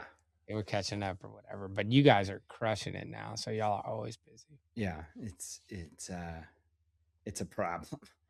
It's a problem. What the fuck, bro? Because I don't get up. Like I'm not a morning person. And I'm starting a hashtag. I need a marker. What the fuck, Terry? Back up, hashtag. Terry. Back up. Oh, Lord. No, hashtag free Joe. Free Joe. Oh, my God. I should get a t-shirt made. Get t-shirts made. I'll fund it. Everybody at market. Yeah. Everybody on Classy Living. Everybody on Tango staff. I'll have fucking reps wear it. That would be so fun. Yeah. That would be great. It won't go beyond this podcast. Damn it. They're all talk. Yeah. I'm a man of action. I got ideas. I'm an idea man. Yeah, well, let's fly with it. Let's fly. Execution is the problem because then I got to do. I'm an executioner. I got this. Let me handle it. All right. Well, free Joe. All you gotta do is order it. I'll pay for it, and then I'll do the rest. That's the fucking execution. I can pay for it. It's the remembering to order it, getting them ordered, all of that won't happen. So I got to do it all. I came up with the idea, and I got to buy it, and I got to pay for it, and I got to execute. You're not doing none of this. You're the one who has everything to gain by getting your life back. Who's the smart one here? No, I'm not gonna do it. I asked you to do one thing. Who's been wearing the red? Who's been wearing the red light mask? It's true. You do have a higher IQ. The IQ went up. Yeah. So look, I don't want to hurt your feelings, but you're going to. I think the skateboards have served their purpose, and I'm ready to move on to some different piece of art. So would it? They've been crooked this whole time, anyways. If I brought those back to you, can I exchange them? I know it's been 3 years now, but can I exchange them for a different? I'll have to inspect them for wear and tear. Okay, fair. That's fair. Okay. That's fair. And if they're too worn and torn, I will pay for them, and then get another piece of you didn't pay for them to begin with. You take them to Goodwill. Well, man. I feel like they've been on loan this whole time, and now I'm ready to try something. Pay your debt? Yeah, I mean, I'll bring them back. Now ready to pay your debt? Yeah, I'll bring them back. I'll return the merchandise, and I'll get something new. The depreciation schedule on those skateboards is only 3 years. How long have you had them? That's a good question. Mhm. How are those books hanging? That shelf looks crooked too, by the way. The shelf is crooked. So Oh. Etsy, fuck you, Etsy. Um, You even got a chuckle out of Alex over here. the shelf is not crooked. It is hung level because everything I do is level. Did Bree look at it? We can't trust you. ChatGPT fix them. So, but the board is warped, and how the books are there on the bottom side of the shelf is magic. So, you know, that's right. Now you see me, now you don't. El Diablo. So yeah, that is Okay. magic, All and I can't divulge my source. All right. Your sorcery. But there's some pretty good All books right. in there. So, what are you guys doing new for High Point Market?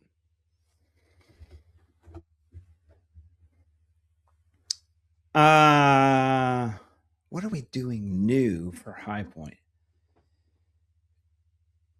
Nothing. Well, we're nothing. So start with nothing. Spoiler. Okay. But we are bringing 6 people. So it'll be our biggest crew ever. And one of them is Kurt, who has never been to High Point or hasn't been to High Point forever because he was a mattress guy and an appliance guy. And so it will be a new experience for him to be around. He is a master of scheduling appointments. So I am not doing anything different. Like I am busting my ass to try to get all of my work done before getting there so that once I'm there, I can be free to do whatever they want me to do. Like I don't have anything that is scheduled other than podcasts and dinners. I don't have anything during the day. So, whatever they schedule, I can go be at. But otherwise, I don't know what they're doing. And it's sort of a weird thing in our company. I am not responsible for sales. I'm involved in sales. And, so like I don't have a burden of creating appointments, scheduling appointments, generating leads, following up with leads for the most part. But they require you at some of their appointments. Yeah. So I'm integral in a lot of those conversations. So, I don't feel the pressure.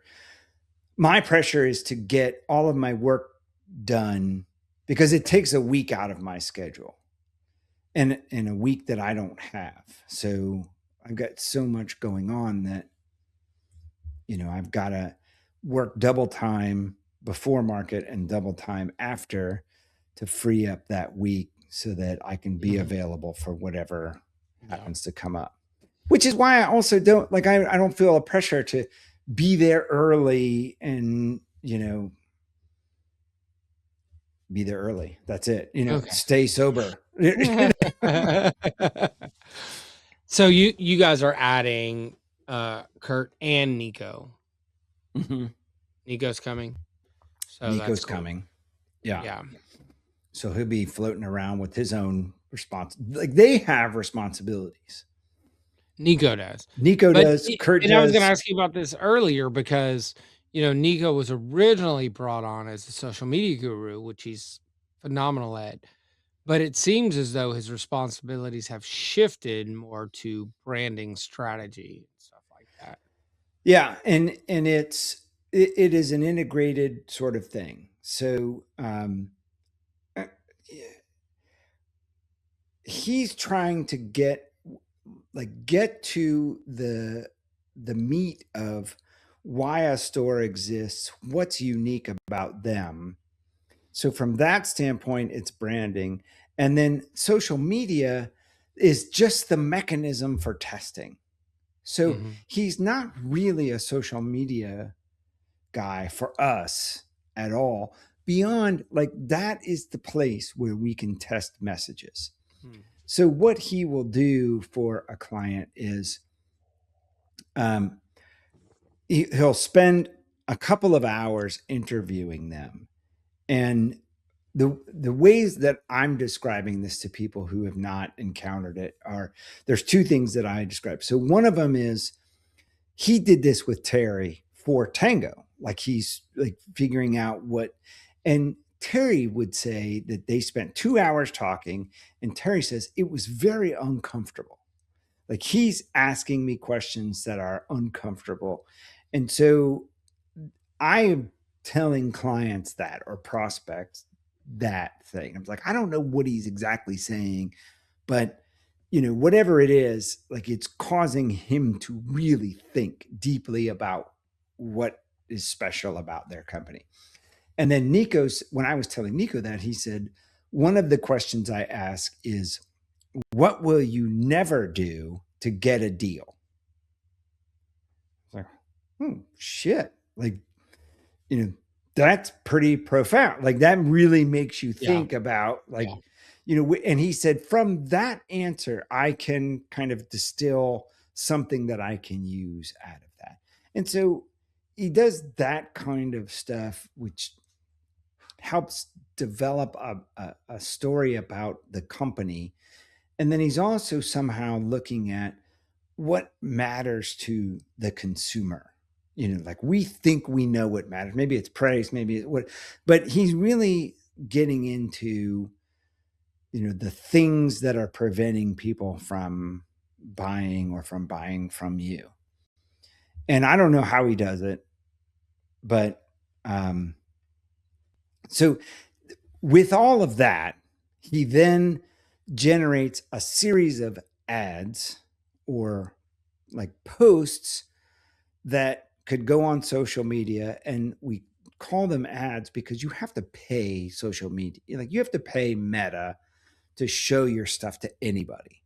Mm-hmm. Like if you don't pay them, they're only showing it to your followers. So not even. So in that sense, it's an ad, but it's just messaging and paying to put it in front of a bunch of people. And there might be 20 different messages. And then you're letting the people decide what actual aspect of that is important to them. Mm-hmm. So like with the fencing, he did a fencing company, was the first project that we worked on. And it was, accuracy and, the idea of, a fence that looks good today that may not look good 10 years from now. And, people showing up on time and, doing good workmanship. And there were all these different things. So he's like got these 20 different ads that address each of the consumers' different, reasons for not doing a fence or whatever. And then from that, he gets 3 or 4 that seem to resonate. Mm-hmm. So maybe it's like people's actual concern is accuracy, or when it comes to furniture, maybe their actual concern is, that they don't have the confidence to know if this is going to look good in their house. And so then he creates video ads that address that thing. So the thing and that's why social media is involved. So really, the social media doesn't matter. It's just a way for us to get feedback. Just like with your, like you wouldn't product say, testing. Yeah, right. Yeah. Mm-hmm. You're not social media wall decor company. You're just using that because you've got a massive number of people who have opinions and they're willing to share them. And so that's where it kind of comes from. And then ultimately, you have to pay to run the videos to people. And so those become ads, but then they involve the owner and the reason for, so they're going to address the consumer's concern, but coming with the owner. So you're building some,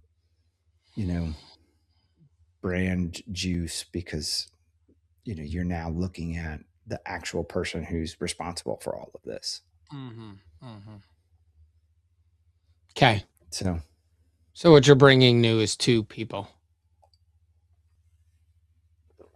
Yeah.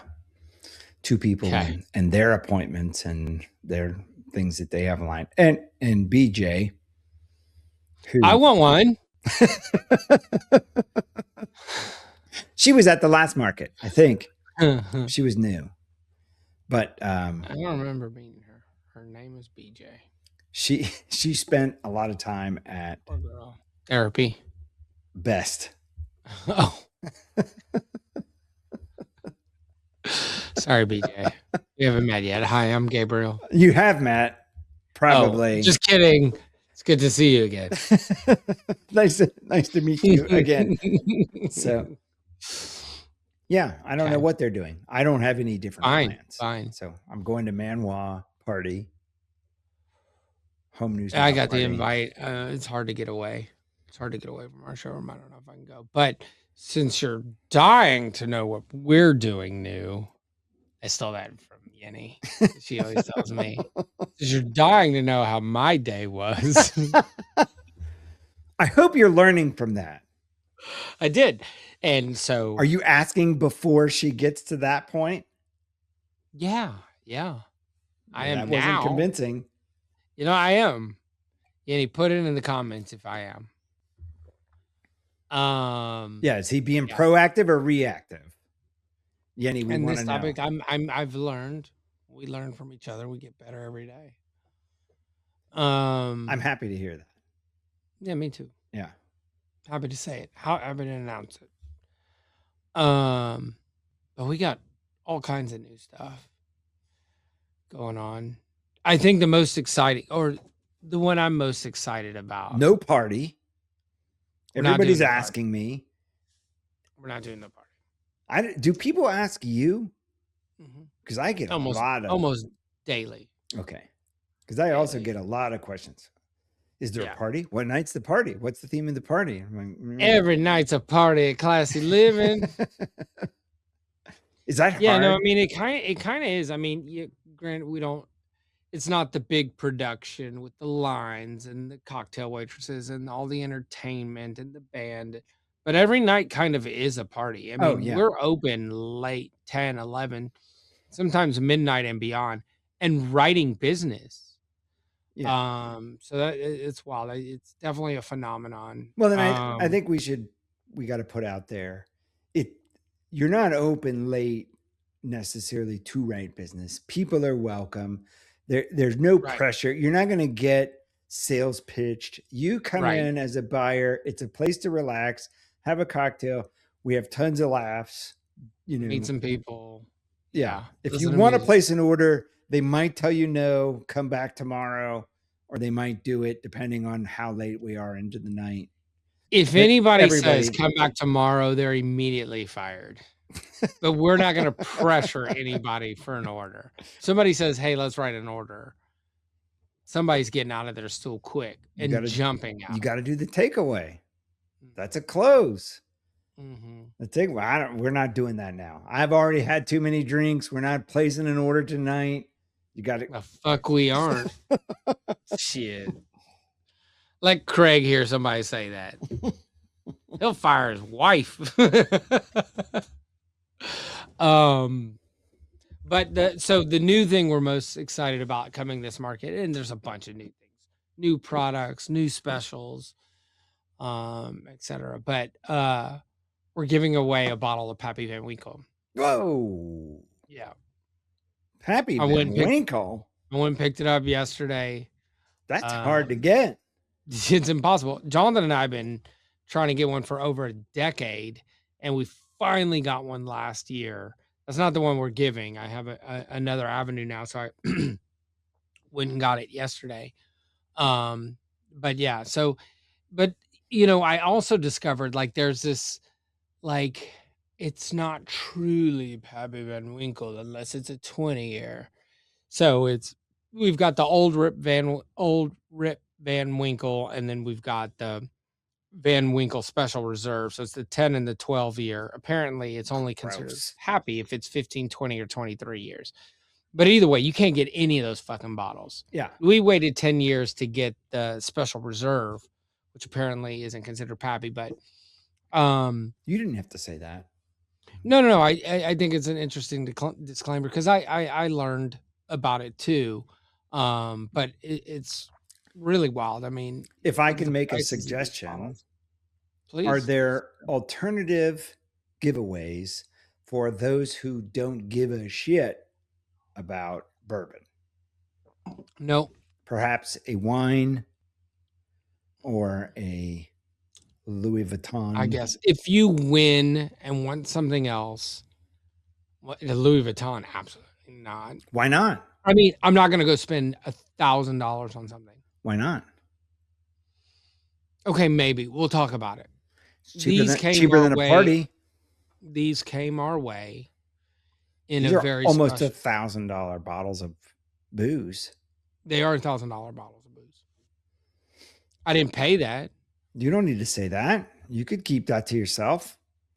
Okay, I mean, fine. now Whatever. there's going to be 7 people that know that you didn't pay for this.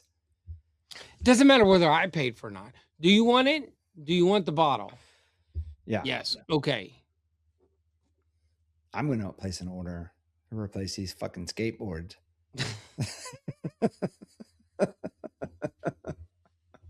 You're on that net never term. No, but I mean, I do think there's value in having alternative gifts for people who may not be interested in that. Lifestyle.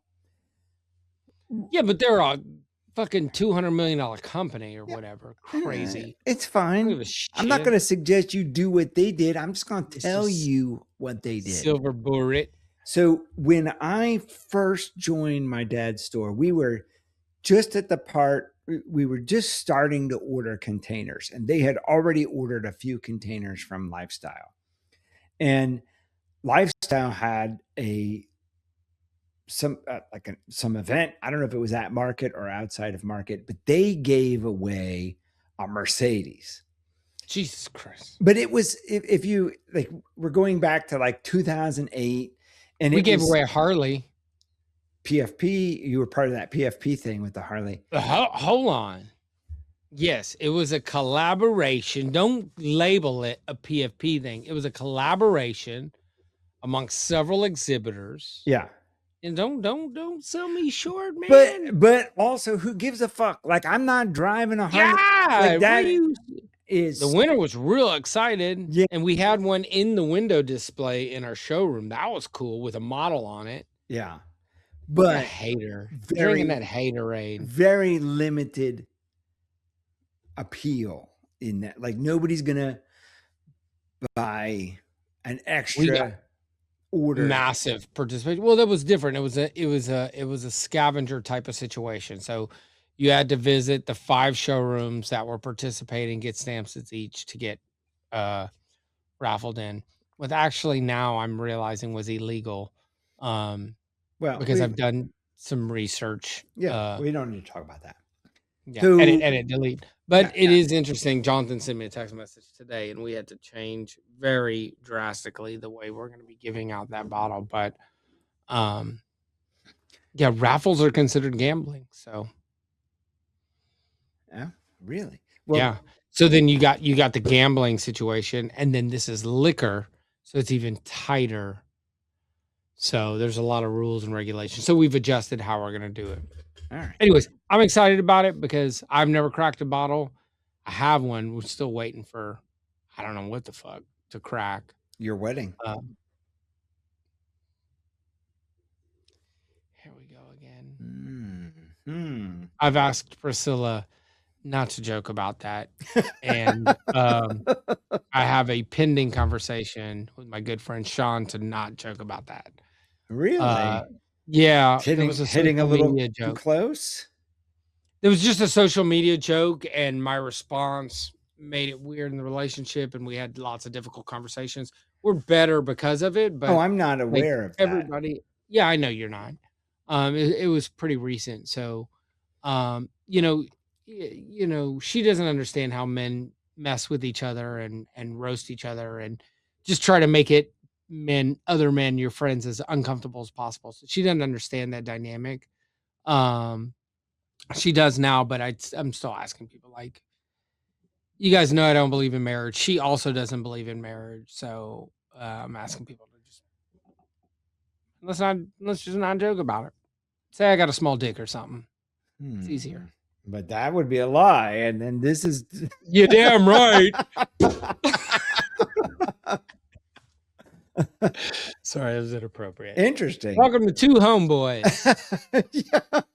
With your guests, Gabriel Cohen, CEO, President, El Presidente, leader in charge, head person at the company of Classy Living, which is difficult for all of us to get used to. So if you're feeling that difficulty, you're in good company. We're all having a little trouble not calling it classy art.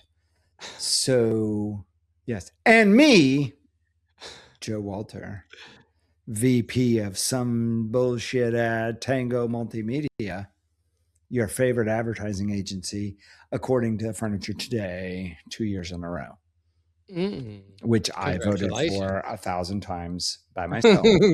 Congratulations. Thank you. That was quite an intro. Yeah, well done. It wasn't awkward at all. So now we should start the show. So here we go. I got nothing. I got nothing else. No, you blew your load. I'm taking testosterone now. Are you really? Yep. My second shot was today, and where do you shoot it? Painful. I shoot it in a controversial place. I'm listening. My belly. Aw, take it in the ass like a man. So that's what the common. That's the common thinking. Why take it in the butt? Your doctor says take it in the belly. Yeah. So my doctor, what I think? Who has a gravel parking lot, which doesn't instill confidence when you're talking about your doctor. He's also a homophobe. He don't want you putting it in the butt. Well, I don't know about that part of it. He has a lot of Elton John pictures in his office. Oh, so he's on the other side. I don't know that that's true. Feels like he should say you should do it in the butt. Do you want me to administer? Mm-hmm. He has a wife. Not that necessarily means anything, but he does definitely have some Elton John photographs in his office, and he does have a gravel parking lot, which you don't appreciate how that drains your confidence in your physician when you drive onto the gravel. Is the gravel in like the hex square things? No, it's not fancy gravel. Oh, it is gravel for the entire area out to the road. And he's in a metal building, and the other tenant in the metal building was a pest control company. Is this the same guy you get the Ozempic from? Yes. Oh my God. It was the Ozempic doctor. Do you get it in office, or do you take the prescription to a Walgreens? Oh, no. He gives it to you out of his desk drawer. God. Out of the desk drawer. No. with a Ziploc bag of syringes, and you take it home. What are you talking about? Joe, we need to have this is off the record. Bro. And let me just take you one step further. So I use my HSA credit card to pay for this, and he runs it through the machine, and the machine prints a blank receipt. Totally above board, super legit.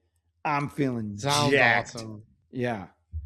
Between so can we the red light mask and this, we've already decided you should find a new doctor, but let's go to a similar but different conversation.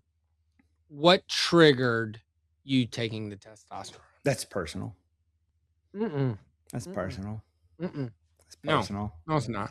Yeah. No, it's personal. Come on. It's personal. I'll tell you some of the things that triggered it. Fine, I'll go with that and make up the rest. I have one testicle Okay. So that. Oh, I love it. Wait a second. How is that not the personal part? How is that okay? What the actual fuck, Joe? That feels yeah. like that was the personal part. The personal part's worse or more private than that? And that Our audience is going crazy making shit up. It's better that you just tell us. yeah. So Welcome to the Two Homeboys. This is Joe Walter Tell All. yeah. I'm very self-conscious about not being able to grow a beard. That's not really it. It's just stuff. Just feeling the things that are on the commercial. That's pretty much it. So, like not sleeping well, don't have the energy that you used to have. All of the bullshit that's on the commercial is what I have. And my testosterone was not low enough to be outside of the normal range.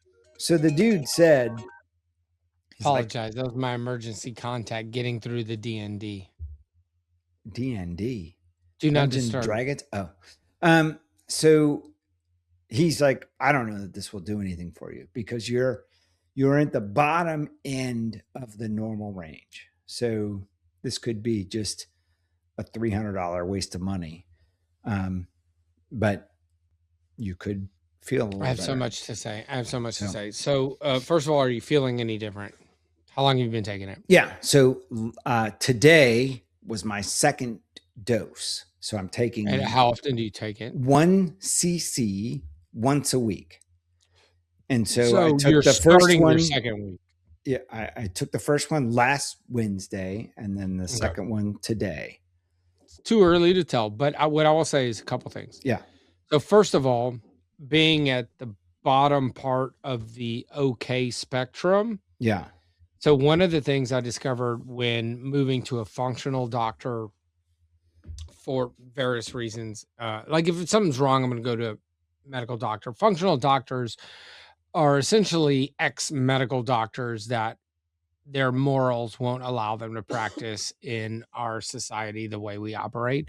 Yeah. But one of the things I discovered was when you go get your blood work and you're measuring your lipids and all of these various things, the spectrum of what is okay. Remember, there's like this green spectrum, yellow spectrum, red spectrum. Yep. And right. And so the problem is, at least in this country, is that all of those three spectrums are based not on what is functionally right for a human being's body. They are based on the national averages. Right.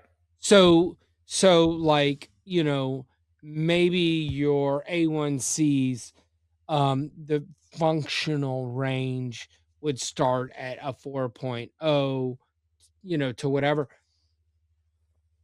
Like for us, it starts at an 8.5 is okay. And that's because we're in a country that's full of fucking obese diabetic people. So like those things need to change. You should check your actual number against a functional range, not the medical range. Yeah. Number one.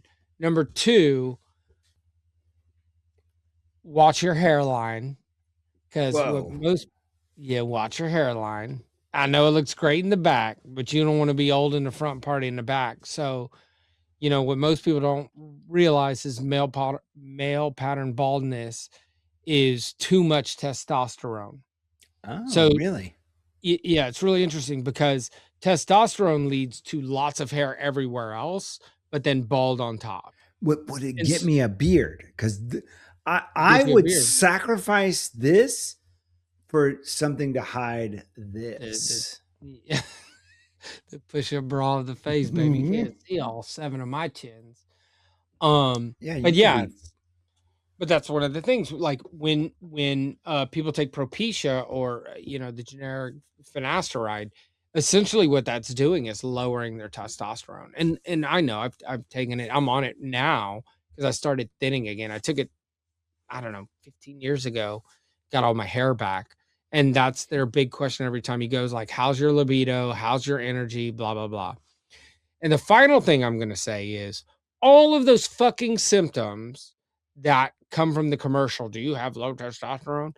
All of those symptoms you can treat from diet and nutrition and supplementation and exercise, etc. AG1. That's a part of it, man. Well, we need to talk offline. That's one little bitty piece. Yeah. What's in there? Can we get a close up of the label?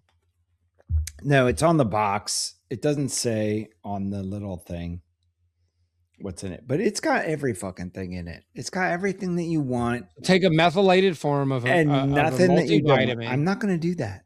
I am loyal to You'd rather take AG1. that every day than a Yes. multivitamin that does way more than that. Yep. And you need to take it in its methylated form. Don't go buy a fucking Centrum A to Z bullshit because you're just going to poop it out.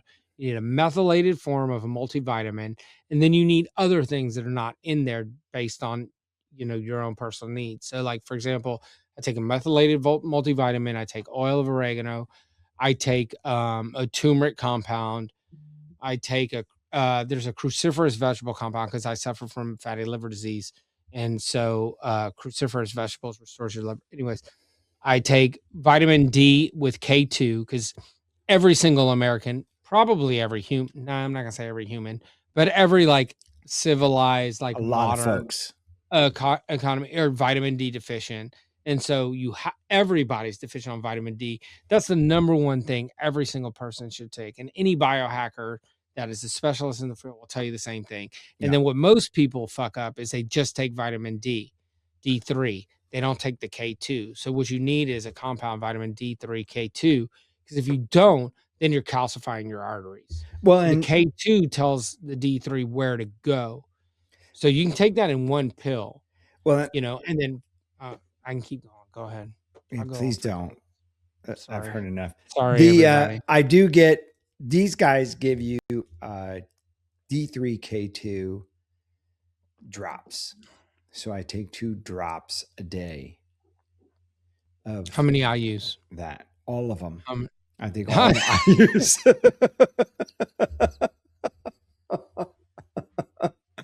I got a lot of IUs. I got a lot of MGs. A lot of IOUs. Yeah, I got all of the stuff. And so it's frustrating to me that we're such close friends. And like when I heard you were on Ozempic, it actually pissed me off. Well, I'm not on Ozempic anymore. I have been because now you're in a legal battle because you may be entitled to financial compensation. No. Not yet. It's coming. But I have been taking Wegovy pills. What is a Wegovy? Same thing. Same shit. Just in a pill form. It doesn't work. For any of you out there, I shouldn't say that. I don't want to be accused of anything. So it didn't work for me.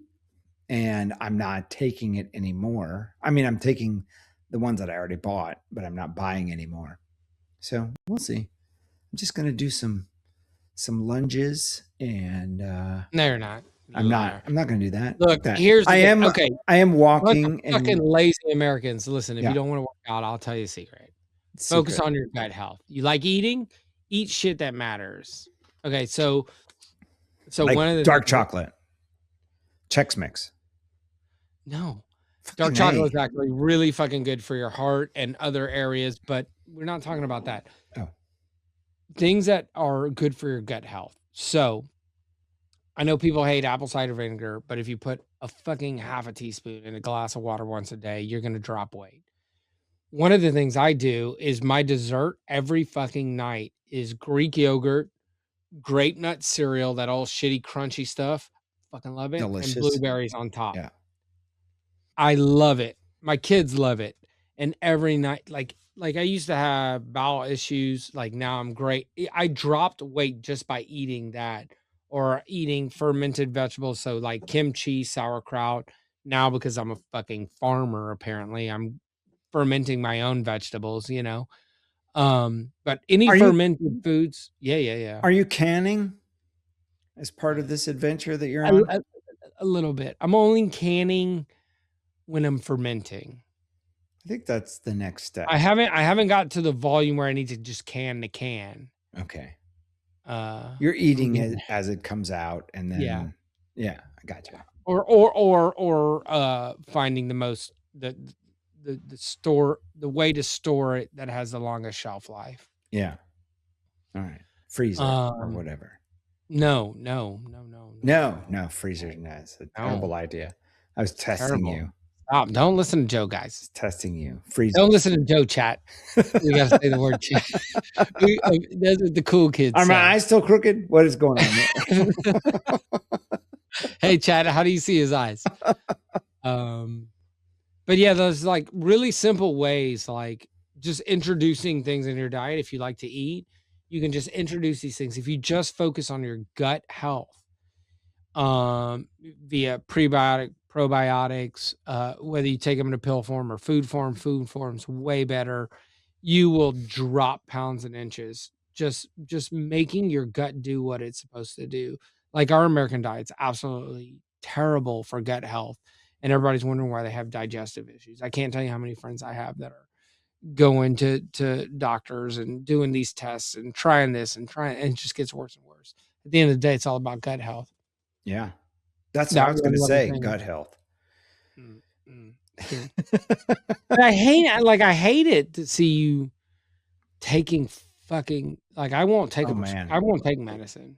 This is only part of it.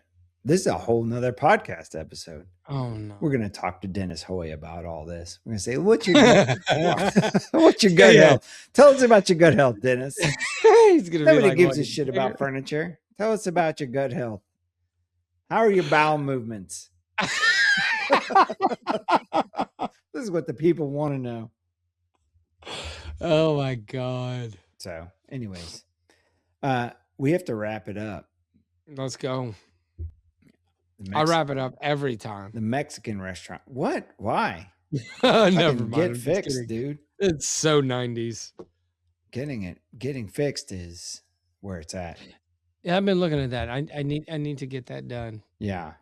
I mean, it is seconds of discomfort for a lifetime of assurance. Mm-hmm. Yeah, it's the best. Yeah, I'm all about it. Yeah, I've got some referrals from work colleagues where to get it done. Apparently, it's really quick. Yeah, they attach your wiener to, oh my God, to your shirt to hold it up out of the way, which is a bizarre, like very few instances where that happens in real life. And then, nobody asks for details.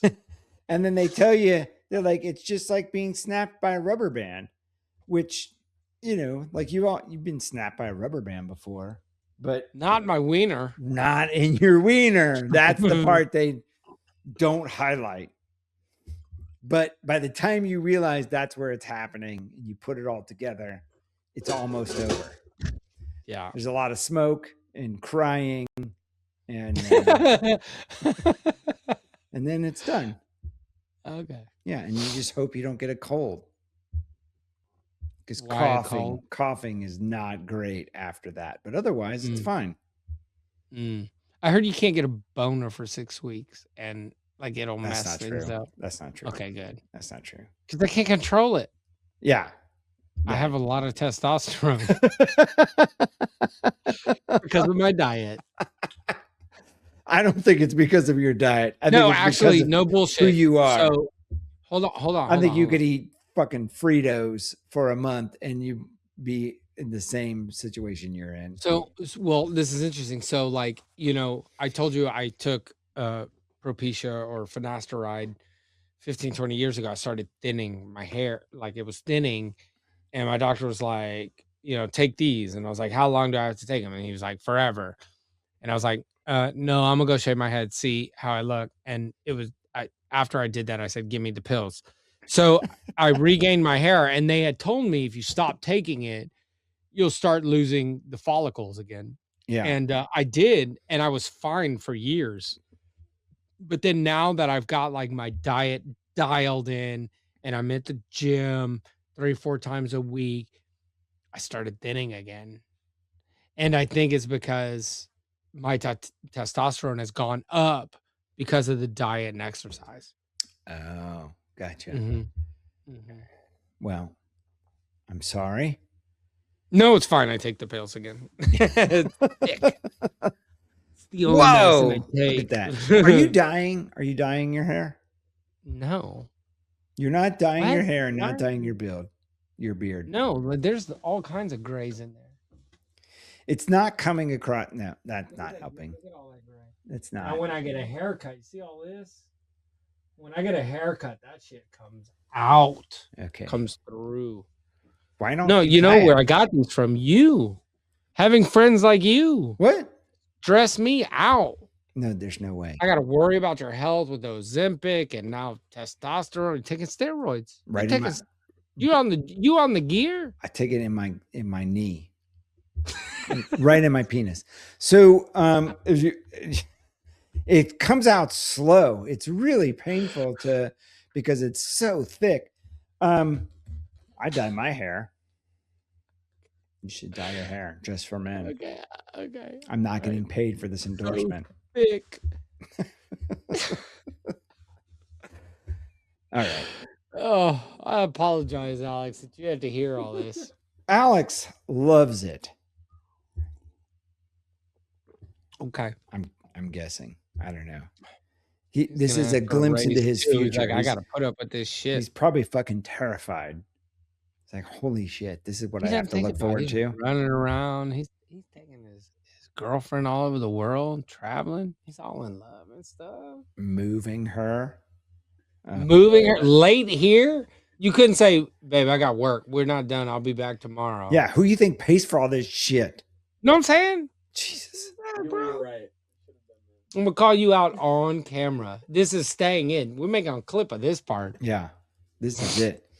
So, anyways, Anyway. I got to go put my red light mask on. Yeah, Else I'll I look gotta old as fuck. finish this. No, I gotta finish this. I got nothing. I'm out. You And you finished didn't the even bottle? use your. Yeah. Don't say I it felt that like you way. weren't even sipping. I was.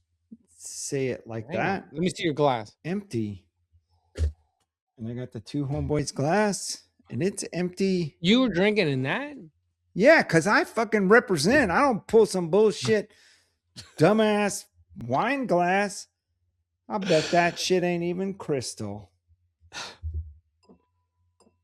I don't know what that means. I was just making that I up. don't know either. I just got it from the classy living bar. I we wouldn't had buy in a the house. crystal glass because then you got to wash that shit by hand. Who wants to do that? I'm not a dishwasher guy. Me neither. Wait, what? What do you mean? Yeah. What do you mean I by want- I'm not a dishwasher? I don't guy? use a dishwasher. What? Why? It's me and maybe one kid.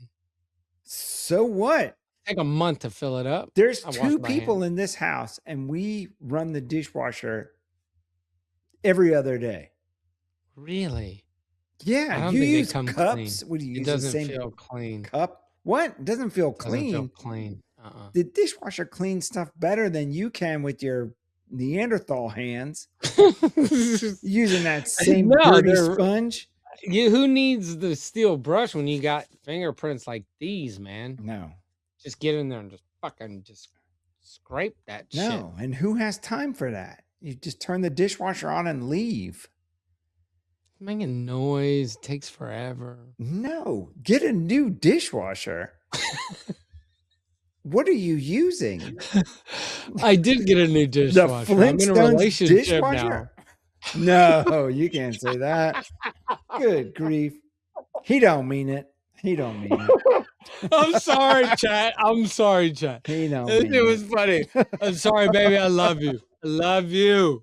Yeah. I do the cooking though, and I do She's- wash dishes she's every never- fucking day. She's never washing a dish again. You dummy. You ruined it for everybody. Still got a daughter. No, she's Young never for washing TikTok. a dish either. Good Lord. DSD. No, I'm kidding. We share all the responsibilities. Yeah, That shit was fucking funny. that was funny. That's a good one. But you can't say that. Yes, I can. Oh, well, Yes, I can. I did. you did. You did. Dude. All right. You're out of wine. I'm out of wine. It's And the very sad. Mexican restaurant closes in an hour and a half. Are you going to a Mexican restaurant? Fuck yeah, I'm addicted, dude. We go What are you gonna eat? twice a week at least.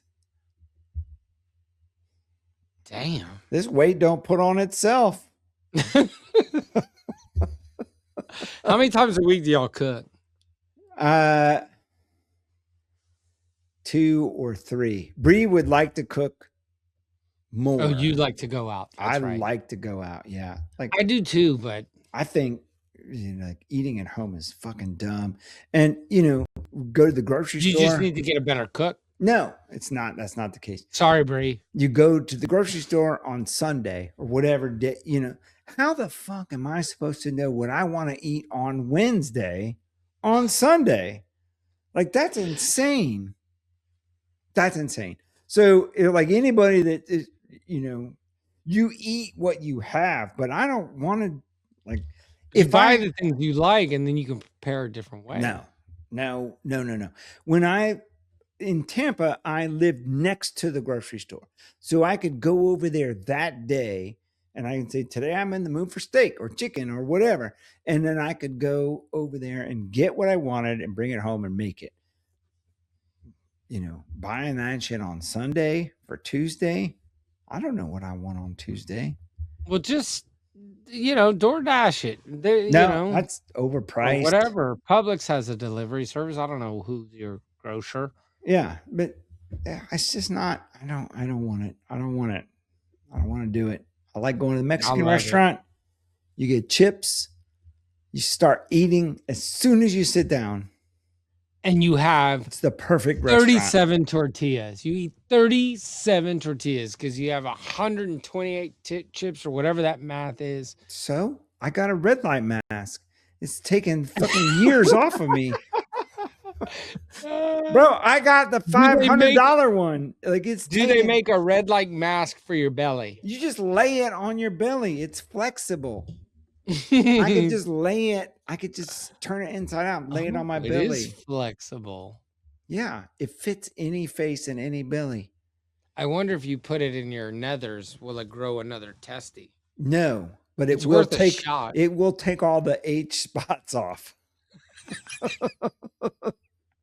Hey, you young fellas. We better call it. Before it gets out of hand. Oh, yeah. All right. Well, I love you, and I'm glad too. That you reincarnated this deal after 6 months. Everybody listening at home, thank you for tuning in, and don't forget to check us on next month's episode from High Point, North Carolina, at the furniture market, and we'll keep bringing it. Yeah. Thanks, at least every 6 months. You can count on us for that. Hey, listen, when your company decides to not back out and sponsor some of this bullshit, we'll get back on. Right. I'm with you. Okay. What's Terry's email? Terry at TangoMM.com. Oh, Jesus. I wasn't going to put it out there. I am. Yikes. Everybody, email Terry at TangoMM.com if you want to see us every month so that we can bring back his sponsorship money because we broke. Yeah. Growth costs money. Yeah, that's right. Broke is a joke. This ain't no Grant Cardone. We ain't buying nothing. So, all right. Yeah. Thanks. Peace, love, and joy. Live, love, laugh. I don't know. Live, love, laugh made us a bunch of money. That's funny. You're the only one that made any money off of that. Yeah. Well, shit. All right. Well, with that, we out. Cheers, everybody. Bye, y'all. Well, that was nice because we were able to pick the best sellers and things like that. What you found was, bitch, I can see you falling asleep while I'm telling my story. I'm not falling asleep. Look, just try it.